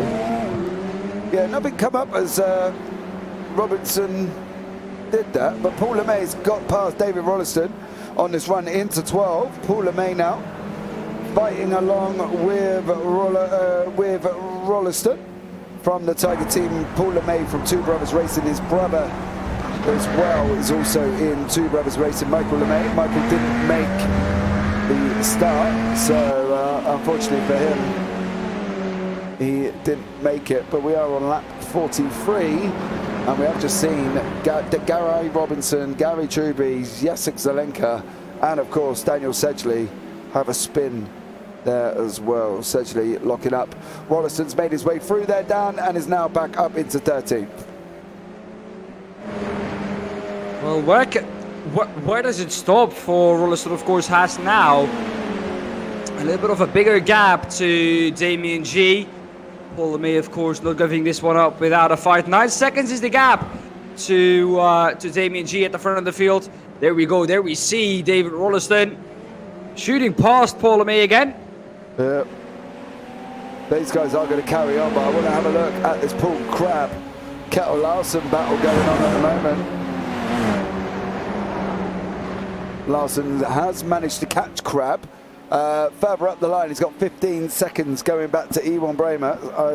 I can't see that happening, considering we've only got 22 minutes remaining, Dan. Well, Larsen makes it through. Crab went slow into 2. Larsen's made it through. Can Crab stay in his slipstream now? Running down the parabolica. Is he going to try and make that jump into the Spitzkehrer? I think he's too far back down. He's not going to make it this time around. I think he is. That is Kyriakopoulos was the one we were just looking at. Now we're looking at Kettle Larsen into the Spitzkehrer. Just coming out of there. And it seems like the gap is increasing a little bit to Paul Crab. However, as we've seen with Iwan Bremer, he can stick in the slipstream of Kettle Larsen. And as long as he can do that, he can try and, well, get carried with Kettle Larsen. 15 seconds, almost 16 in the span of 21 minutes is a little bit too much, I think, to catch up. If nothing crazy happens, of course, if something happens to Iwan Bremer, it's still possible that, well, Kettle Larsen catches up. But 7.5 seconds for Iwan Bremer himself isn't too much to catch up to Kyriakopoulos. No, but I think from the thing is, Kyriakopoulos has just been off track as well. I don't think he's done too much damage to himself. As we can see, Rolliston and LeMay still going at it backwards and forwards here. So this is going to be an interesting one. But I think from Kyriakopoulos' point of view, I don't think it's likely he's going to be caught there, Dan. I've got a funny feeling he's a little bit too far in front. Yeah, well, we'll see in the next 21 minutes. We have 21 minutes of this race remaining. And Dave Rolliston, we saw him get past Paul LeMay, and he's putting a little bit of a gap now. Paul LeMay, of course, not allowing that into the last couple of corners. We go now back onto the start-finish straight. Like I said, 21 minutes left now in this race. James, where are we expecting this race to go in the last 20 minutes?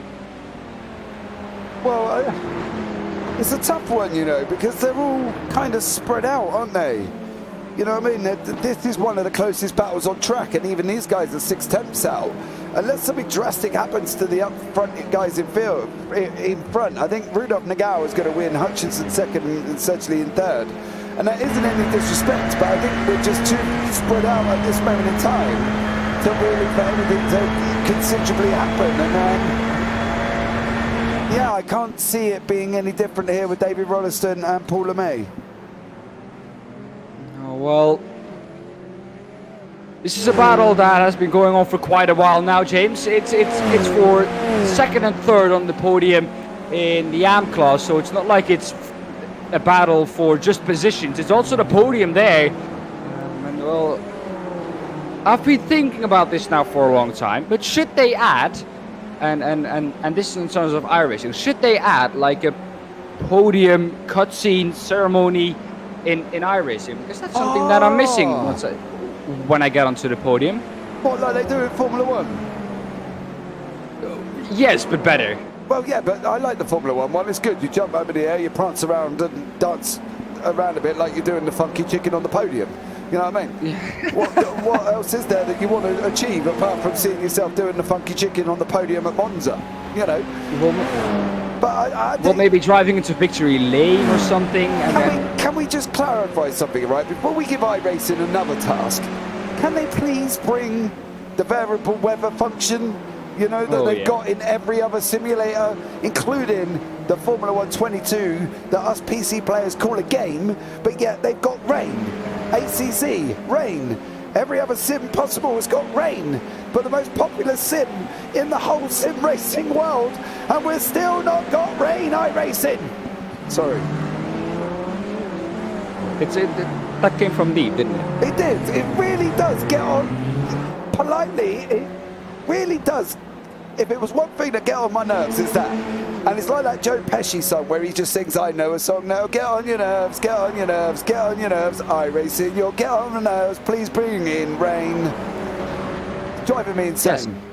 Beautiful. Thank you. I thought you might like it, as you can see. Ever thought to become a singer? No, definitely not. But I just want rain. I think chat agrees with me here as well. We need rain. It's got to be at the point now where they've got to be able to release some form of beta function. You know, we all pay enough subscriptions, enough tracks. You know, I've spent nearly 12 to 1,500 quid on this game, and everybody else has done that as well. And yet we still haven't got the rain. And I'm wondering whether or not it's not the fact that we can't get rain. I'm wondering it's whether or not the engine that powers iRacing can't handle it. And that's why we haven't got it. And I still think we'll be debating this at Christmas this year, the fact that we're still not getting rain. Well, it's also the fact that... Oh no, Crab goes in deep. Waters is there as well. Waters is now closed up right behind him, 1.8 at the moment. Crab went in deep into Mercedes. And as they go round at turn 7, running into 12. Crab's managing to hold on, but Waters is really putting him under pressure. With 17 minutes remaining currently at the moment, you can see the AMs and the pros standing, the Gal, Hutchinson, Sedgley, G, Rolliston, May, and then David Waters pressurising Paul Crab. Sorry, Dan, but it's one thing that just drives me crazy. If I could drive ACC and have rain, if I could drive Formula 1 that we all call a game, and yet it's got rain in, why can't this? I don't understand. Well, maybe it's the fact that rain is... Let's be honest, James. It's something that is very difficult to get right, if you know what I mean. Dry lines, wet lines. It's very difficult to get right. And what you don't want to do is let it rain on a track, and then for there to be one line that is possible and that is the quickest. And then if you go into an extra and it rains again, hang on a second. David Walters up the inside of Crab. Continue our rain talk in a bit, but David Walters has made that mistake on Paul Crab, and I think now David Walters is going to try to maybe create that gap if he can, and well, Paul Crab maybe hang on in the slipstream of David Walters. But like I was saying, James, you don't want to have a race and then one line be the quickest, and then you go into the next race and then exactly the same line is the quickest. You know what I mean? That every session it rains, that one line is the quickest. What do you mean? I don't understand that statement. We're talking about rain and you're talking about a drying line. No, if there's rain, usually in the rain, there are different lines that are... You drive different lines than you do in the dry. But it also depends on how much it rains, which line is quicker usually. So you don't want to have it like a monsoon thunderstorm weather, and the line that you take, if it's like slightly drizzling, is as quick as it is in that weather. That wouldn't be realistic. And I think that's what iRacing is also struggling with, and it is something that is very difficult to map. But yeah.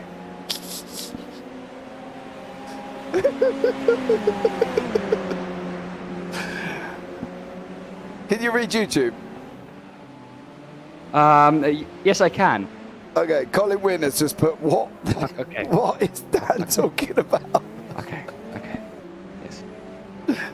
Oh, do you know what, Dan? I was going to question what you're talking about as well, because I'm not really sure. But I think at the end of the day, you know, I'd be happy with a little drizzle on track. Just anything to show me that there is the progression of rain taking place. And at the moment, I'm still seeing the same dry circuits continuously. You know, have it in the middle of the Daytona 500. That would be cool. Make it rain for half an hour, because then we have a rain delay and everybody goes and gets a cup of tea or something. I don't know. They want to make it realistic, which I understand. We're getting all these fancy cars and The LMDH, BMW and all Oh, this. we're gonna spin. Woolworth has gone round. Off turn 12. And if you don't believe me, just watch. Here we go, turn 12, taking another victim. Once again, the outside curb. Oh no, it wasn't. He spun on the way before, in. I think, did he? Yeah. Someone have a look back there. I didn't really pick the greatest of angle.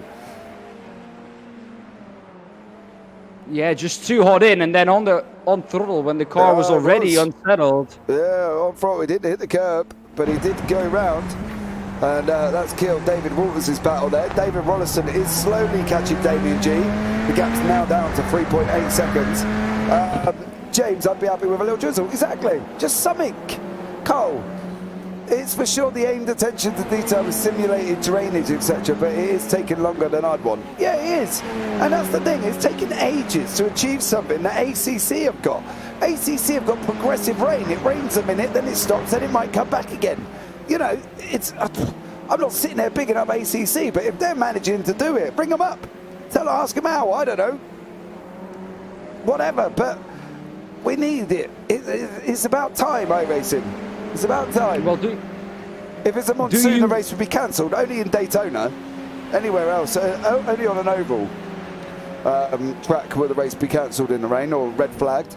But it's not really generally cancelled in a road race, unless, of course, there is a massive spit up of puddles. But just something. I don't know. Well, question, James. Do you want to bring in a undetailed rain model? I don't think as a simulator like iRacing you do want to do that. Mate, they've been talking about rain for the last 365 days, if not longer, and we still haven't got it, right? I'm not being rude. If we've got the top class programmers programming for iRacing, that's great, right? If they are as top as they're saying, you know, it takes shorter time for other games to get out of DLC than it's taken for iRacing to deliver us rain in what is supposed to be one of the best simulators available. Yeah, well. Do you get what I mean? I'm clearly less liked than Biggles, so I'm gonna stop talking about this. No, yeah, I mean, I don't even think I have fully understood what you were talking about with the racing line and all that sort of gabble. But I mean, you know, it's got to be one of these things now where it's got to be coming in. There's got to be a demo video or something of it. You know what I mean? So there's got to be a lot of everything because there's just nothing. People are crying out for rain. They're driving ACC in their droves because you get the variable weather and you don't here. You know, show me something. I don't even care if it's the geezer standing on the side of a track with a watering can squirting water. Something's better than nothing. And 365 of them around Spa just standing there with water, spraying it like that. Give me something to show me that rain is on its way. Oh, I don't know. If you haven't noticed yet, James is really desperate for some rain in iRacing. Can you imagine this race under rain now? It would mix up everything. Look at the gaps we've got. They're so spread out. You know, 7, 6, 31, 5, 5, 7, 12, 3, 3. They're not in points of a second. They're all seconds. You know, 3, 2, 1.5 minutes, 16. You know, the gaps. If you threw in some rain now, they'd all have to go in, put on some wet tyres. It would mix it all up. Rather than me and you sitting here talking about it, we'd be able to say, oh my God, it's going to be amazing because rain's coming in 2 minutes or something. Well, would we able to say rain is coming in 2 minutes because you can't always predict the weather. It might look like it's coming, and the clouds might go over, but it might never fall out. Well, you can put certain parameters into another simulator, and it can dictate when it's going to rain and when it's going to not. And I know that for a fact. So you know that's an option. They can parameter it and say within this time limit at this speed or whatever. They can do it, but they don't. David, iRacing's not being transparent. Doesn't help even. No, it doesn't. They've literally closed doors, and the rain department has gone out singing in the rain with an umbrella or whatever. I'm not entirely sure what they're up to. We can laser scan a track, but we can't produce a man squirting it with a watering can. I don't know, anything. You know what I mean? It's frustrating. Well, next topic, safety cars. Would that be a thing? We of course have safety cars already, but just the safety car model in general, could it be improved, you think? Well, the thing is with a safety car, right? Me and Colin have tried a safety car in a series. The original, lucky enough that wasn't for position, but Damien G is 2.6 up now. Rollo is closing. That is G in front. I think that may have been Gary Truby behind him. It was. Damien G could have done with his teammate being a bit more responsive and maybe holding up Rollo a little bit there. But Rollison is through and now making gains over Damien G. The thing is with the safety car, right? We had a debate about a safety car. We said try it. You know, if the parameters could be set for it, I'm sure it would be good.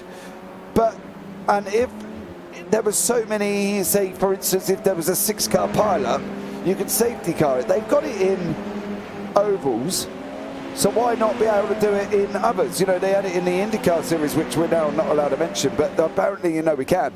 But, you know, they had it in all of them, so the ability is there to make something great. The question is, it's how you go about making it great. You know, this simulator's got it all. It's got cars. But one of the things that does confuse me is R Factor and other race room are releasing content every single 3-month period. You know, if not earlier for some of them simulators. And we get a car that really is now just a 1-car series where at least we had a choice of 3. And we don't get any progress on the rain front that we never got in the first place, and we get dribbled with a couple of tracks that nobody really knew about. So, you know, give us something. Yeah. Well, you're saying that nobody knew about the Magny-Cours circuit. It's a cool track. Right? I can go and play another game and get the whole of the Formula E series tracks around Berlin, London and every other circuit, all in one go. We're getting one. Yeah, well, let's just say there's a lot of things that iRacing can improve on, but I think they're also doing a lot of things right. Inform, please. The cars. I think this is one of the most detailed simulators that we have to date. Like laser scan tracks, a lot of simulators do that. The thing that I would like to see as well, though, is a Zandvoort, the new Zandvoort. I don't know how long that's going to take before they get the new one. Yes. We don't have the new banking. Yeah, so we've still got Lime Rock, and that track doesn't even exist anymore. It's now a car park with a housing estate on. Oh, that I didn't know. Well, that's new for me. Was that G? No, it may have been Truby. Yeah, it was Gary Truby there. Yeah, Lime Rock now, if you Google Lime Rock, is actually now a car park or a housing estate, I think it is. It doesn't actually exist anymore. I'm sure it's Lime Rock. Or Oran Park, actually. Oran Park, I'm sure it is, not Lime Rock. So, you know, we'll have to see how that one pans out. But Guy Robinson is another man who's closing down on Stefan Mellers currently. After we've had our debates throughout this series, throughout this race. And I'll keep an eye on the Damien G, David Rollison, because that is coming nearly to a second. Been waiting for rain for many years. When we get it, be awesome. Until then, I'm happy racing in dry conditions. The problem is, Joachim, right? I agree with you. But they're not being enough... Oran Park, isn't it? Yeah, Colin, Oran Park. They're not being transparent enough about where the development is on that rain cycle. You may sit there and say, but you may be saying that in a few years' time, Joachim, that you're still waiting. They're not being transparent enough with the information, and I think that's one of the things that everybody really wants to get involved with and say, where is it? What is going on? Give me something from it. And they're not. Other things I would like to see, yeah. Would I like to see more of the variations of series that other sims have? Absolutely. Would I like to see some of the series that don't ever get driven, if we look at the participation levels, disappear? Of course you would. But, you know, you've got to look. iRacing as a whole is great. But if you look at iRacing as departments, updated laser scanning, absolutely. Stewarding on incidents in officials. Does it need an overhaul? Completely. you know, there's a lot of things, there's a lot of great things, but there's a lot of departments that need improving within iRacing, and I think rain is just one of them. Yeah, well, James, with just a little bit less than 4 minutes left here in this race, of course, we've had a long race already. 4 minutes left in this 1.5 hour race. Damien G, the leader of the AM class. You can see him in the background, chased down by David Wollaston. That gap now less than a second. This is going to come right down to the wire, James. Yeah, it definitely will be as well. I think not got long. Rolliston has been closing 1:33.7 last time out, 1:33.9. So only a 2-tenth difference there between these guys. It's going to be interesting to see what Rollo does now and how much pressure he's willing to put on Damien G with 3 minutes remaining. Let me know in the comment section below if you are watching about what you feel about the whole rain situation as well. And obviously, if you are watching it in live, please post your comments in and we will read them. But I'll be interested to see what happens after and how people feel about it. And maybe they'll be able to give me constructive criticism that I might have been saying the wrong thing. I don't know. But at the end of the day, it is what it is, and it's something that needs developing. And I'd be interested to see what everybody else thinks. So please let us know in the comments below if you are watching it back. That would be absolutely amazing. Damien G is now down to below a second. So Rollo clearly is making gains at the moment, Dan, and he's not going to have long left. I think he's going to have this one and one more, as we see Rudolf Nagel just go across the line. 2:22 on the clock. There's definitely going to be one and one more that David Rolliston has got. Yeah, lap times here of about 1:33 now in these late stages of the race. Compared to where they were at the beginning, with a 1:32.6, that's not too bad with these old tires for Rudolf Nagel. The top three in the race at the moment, all three did not take tires at the pit stop, so it seems like that is the strategy that has worked best, because the next one behind that is Kyriakopoulos, 32 seconds back from the driver in P3, Daniel Sedgley, and he has had his fair share of problems in this race as well. So that gap could have been even bigger if we look at it that way. So I think that not taking tires here, James, would have been your best bet. However, Rolliston and Damien G, if I look at their pit stop times, David Rolliston was 23 seconds longer in the pits than Damien G was. Yeah, Rollo was close then. I thought they were going to end up coming together. I want to pick up Jochen Keogh's fact. Their sacrifice of transparency to gain the element of surprise. I agree we could do with more transparency, but we know a lot and have learned a lot the past 6 months compared to the past 6 years. I am going to come back on that one, Joachim. Tell me what we've learned different to the last 6 months regarding rain, apart from it's on its way. As you know, I love you forever. But tell me what I've learned any different than 6 months ago. David Rolliston now 3 tenths back currently at the moment. I'm not trying to start a debate or an argument, Joachim. I'm just interested to see how that one's materialised for you there as well. You know, Rollo's got it. He's got one more lap to go. And this is going to be his final shout at it. Can Rolliston clear Damien G on the final lap of the race? We are going to be on that final lap as Paul LeMay comes across. There is Barney waving frantically. Keep an eye on the leader. The leader is going into the Spitzker hairpin. He's got a massive gap over 4th place, mind you, which is Dennis Kyriakopoulos. So keep an eye on this one as this battle for 12th and 13th overall. The leading of the AMS progresses now. Rollo, here he comes. G does it. He goes over to the right-hand side. He hugs that right-hand lane. That white line on the right-hand side. He's got to tighten up the hairpin. Here comes Rollo now. G's got to open up. He should have opened up the steering then, Dan, rather than closing it off. He could have let that car drift out and give Rolliston an even bigger problem. Well, he didn't need to. Still is ahead of David Rolliston. This is for the lead on the last lap of the race. Rudolf Nagel, though, has done everything he could. He's going to cross the line in first. Yeah, here comes Rudolf Nagel now. He goes over the line here tonight to take the victory. Rudolf Nagel is your winner. John McCutcheon in second. Daniel Sedgley is going to get third. I want to go back here just really quickly. I appreciate everybody else. Sedgley's not crossed the line as of yet, but neither is Damien G. But Sedgley coming across the line in third place. Behind that, you should see these two gentlemen here, Damien G and David Rolliston. Damien G takes the victory in the AMs with David Rolliston right behind him there as well. And then, of course, we've got Dennis Kiriakopoulos, who's coming around turn 12. We've seen videos, we've learned more about how they are working. We've learned they, at the time, had it pretty much working, and we're pretty certain it would be fully functional in-house by the end of the year. Damn.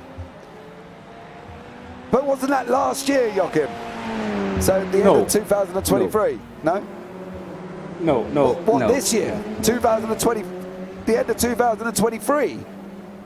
No, 2022, I think he meant with that. So they're late already? Yes, they are. Okay, cool. I do agree on. All right, Kettle Larson and Stephen Place coming around turn 12 now. This is the battle here on the final lap of the race. Place is on the inside, Larson's on the outside. They're going to be running through 12 and 13. Larson's come across. He's got wrestled the position away from Paul Crabb. And that is Kettle Larson there, making gains just right at the end, gets 8th place. Kettle Larson and Paul Crabb, there we go, they finished. Stephen Place is coming around in 10th. Paul Clark is in front of him, but behind him on track. So be aware of that one. Not sure how that works out, but Paul Crabb there is behind him. Paul Crabb has gone into the pits. Stephen Place has gone into the pits. So by the end of 22, yes, no, not late. No promises to let us know anything. And for in-house testing not released. I don't know. Right, Dan, here are the results, young sir. Take it away. Well then, in the end, it is Rudolf McGall who's won this race. And of course, last time he came through in second. This time he's won better in first, ahead of John McCutcheon. Daniel Sedgley in third, of course, ahead of Dennis Kiriakopoulos. Mike Buson in fifth. A minute, mind you, behind the leader, Rudolf Nagel. That's a big gap for the man in fifth. David Walters, of course, we saw that. 1.5 minutes, the gap for him. A half a minute to Mike Buson. Iwan Bremer, closely followed by Kettle Larson and Paul Crabb in 8th and 9th, respectively. Stephen Place in P10 and Paul Clark in P11. Damien G, of course, the winner in the AM class, a lap behind our winner, Rudolf Nagel. David Rolliston and Paul LeMay in 2nd and 3rd in that class. 12th, 13th, and 14th, respectively, overall. Gary Truby in 15th, Stephen Mellis in 16th, Guy Robertson in 17th, and Zizek Zilonka in P18, Sveinung Matheson, P19, Glenn Christensen in P20, and in P21, which is half on screen for me, we have Michael LeMay. Yeah, Michael LeMay there as well. We need to see if we can get hold of some of these drivers here this evening for a quick chat. But overall, Dan, it wasn't a bad race, was it? It just got a little bit spread out. It did, and I think we saw a good battle in the first, well, what was it, half an hour, really? Yeah. We saw a battle for the lead. The gaps were quite close, but then I think once we got into that pit stop phase, I think that was the point where it all kind of spaced out a bit. It definitely did there as well. And coming into the booth is Damien G, your AM winner. We can have a quick chat with Damien now and see how he gets on. Damien, good evening. How are you, young sir? James, yeah, not bad, thank you. After that. That was an epic battle at the end, wasn't it? Rollo was closing and he just nearly got you. Another lap, he'd have got me. He's a lot quicker around here than me. I don't know, I can't believe I won, to be honest. Well, you know, don't believe it. It just means everybody else had a little bit of issue. Glenn Christensen, Michael LeMay didn't. Jacek Zelenka, Guy Robertson, Mellis, Truby, and Paul LeMay. They all had incidents. Yeah, I did early on, and then just kept on going. I was full fuel, so it was a late pit stop, and for some reason I came out. I didn't take tyres. I came out ahead of Dave, so I managed to keep it. Only just, he was pressurising you. Yeah. Gary did a little bit of help for me. I think without that, he'd have maybe got me a lap earlier as well. Yeah, but then Gary spun in front of him. Yeah, kind of, if he was going to do it, Gary might as well have done it right. You know, but he did the job for you, mate. Onwards and upwards. You know what I mean? Definitely. That's not a bad start to the break, or the restart of the break after the break, should we? You know, are you looking forward to the rest of the season, Damien? What is your aspirations going into the rest of it? No, definitely looking forward to it. I enjoyed the first part before Christmas, and I enjoy the endurance. It just gives it a bit more edge, doesn't it? Yeah, it's good and nice to have a battle on there as well. But Damien, thank you so much for joining us. Anyone you want to give a shout out to before you leave the booth this evening? No, just everyone who was involved. Great league, great community, great broadcast. No, thanks everyone. No worries, enjoy Damien. Take care, and I'll look forward to having a chat with you again, no doubt. And you, take care. Take care. Yeah. Right. Next up into the booth is Mr. McHutchinson. How are you, John? Hello, James. You've popped up on my screen. Yeah, I will do, mate. Don't worry. The cameras are on, so you don't have to worry too much. I don't want to, I don't need you to put on a camera. Cool. So the cameras are on for the exit. But, how was it for you? You know, Daniel said he kind of did you a big favour. Didn't he really? And you managed to get away with second place. Was it tough? Because there was a few periods of time there, John, where you were kind of just tootling around on your own.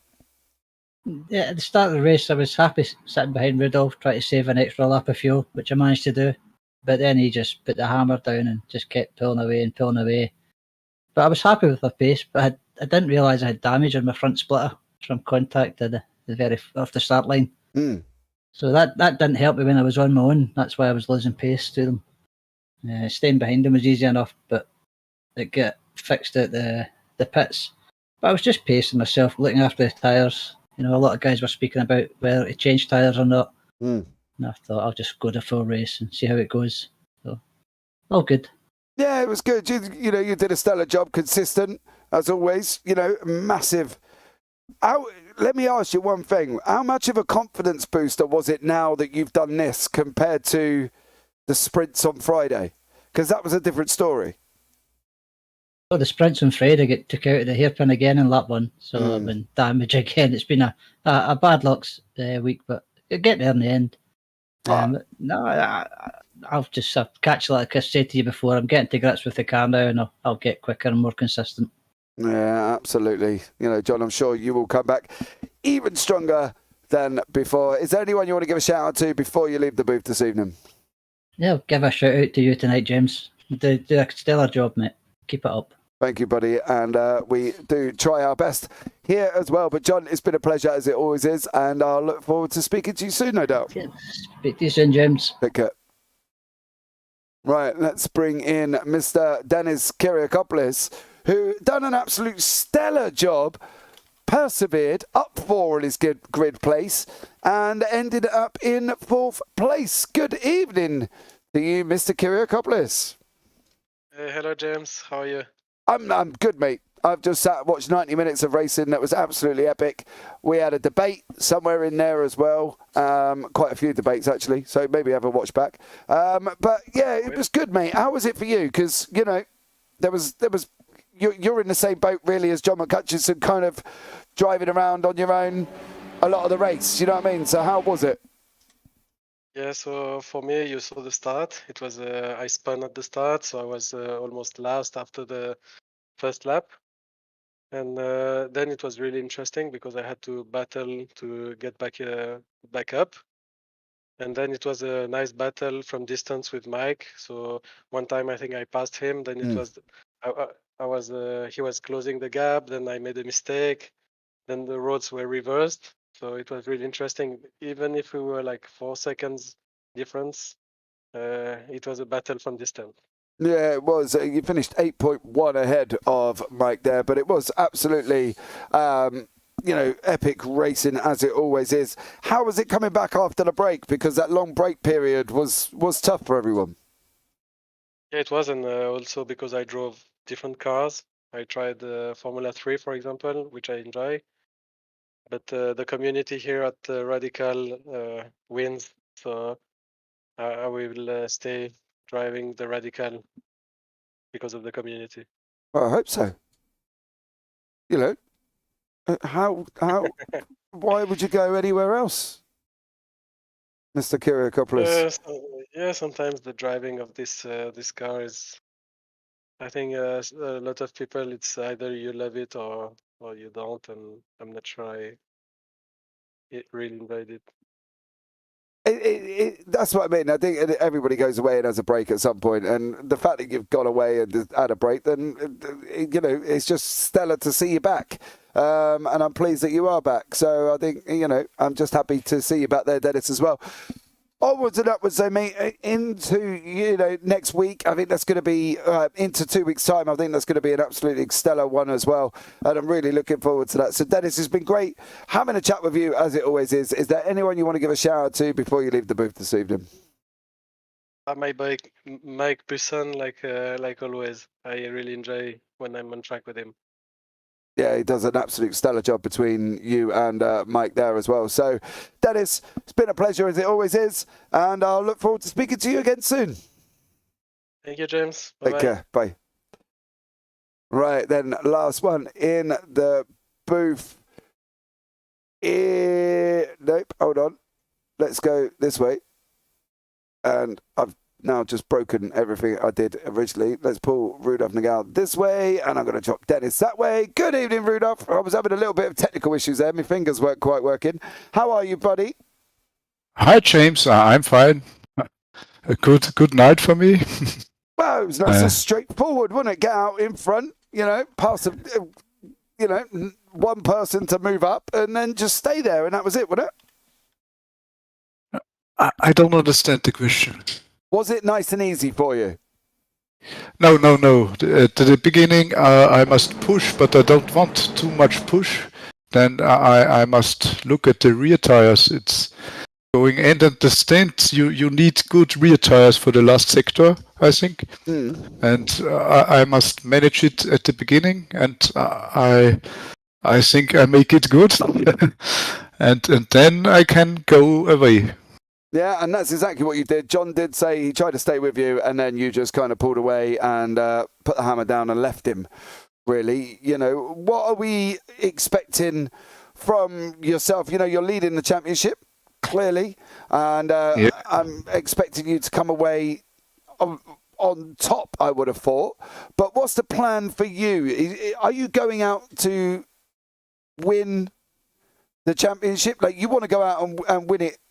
Do you want to win it by miles, or do you want to kind of, make it close? Because some people want to go out and absolutely smash it. What do you want to do, Rodolphe? I want win it easy, but it is not easy. I saw in the relative at the beginning of the race, Daniel, he's second, I think, in the championship, and he was really quick at the beginning.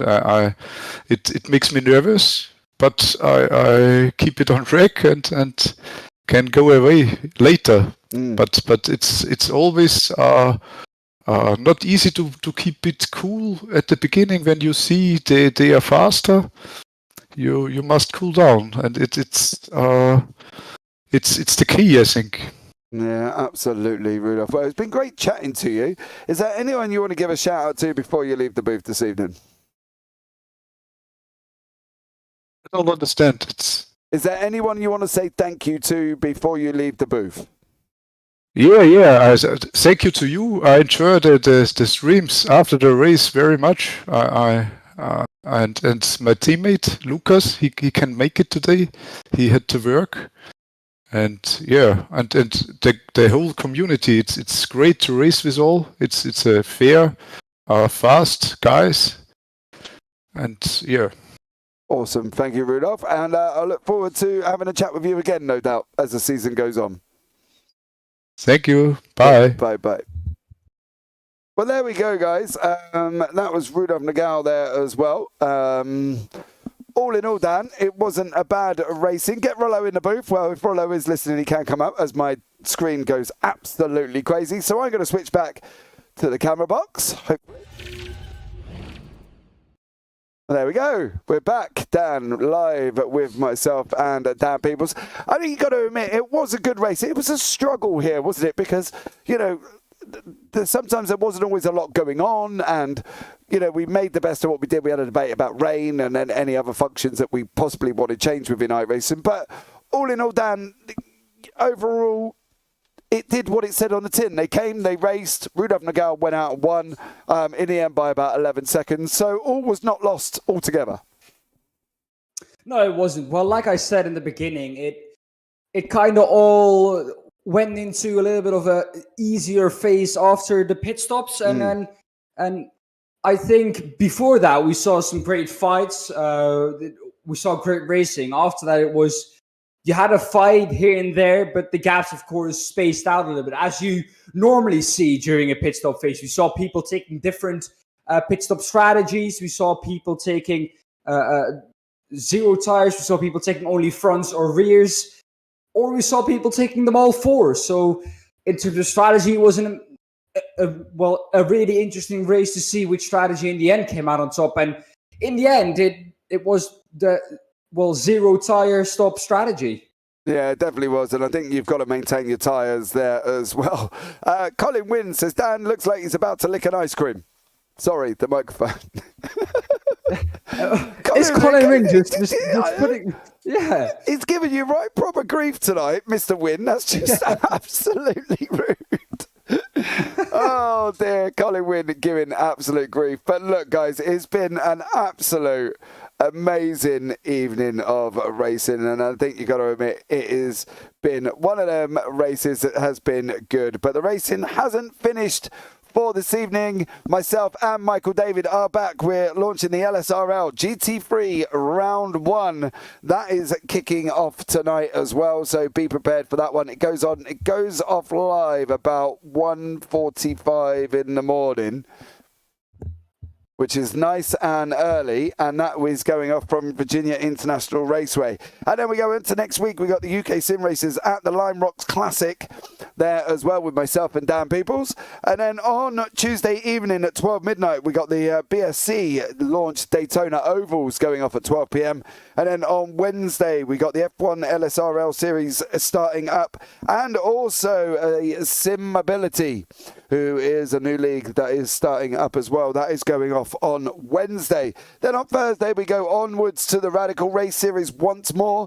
They are coming back from Rudskogen, and then the Radical Sim Racing US. And then we go through the ARMS, the Pros again on Friday, and then we got the SRL Round 5 GT4 League kicking off next Friday. That is from the Hungaro Ring as well. So stay tuned for that. There is racing pretty much every day apart from Monday, where I get a night off, Dan. Well, it's not usual that you get a night off. It's almost every day that you see James appearing on the JPB YouTube channel. And well, I don't know if you've hit it yet, but what I do know is that we're close to 400 subscribers. James, as always, is working very hard behind the scenes to make it all happen.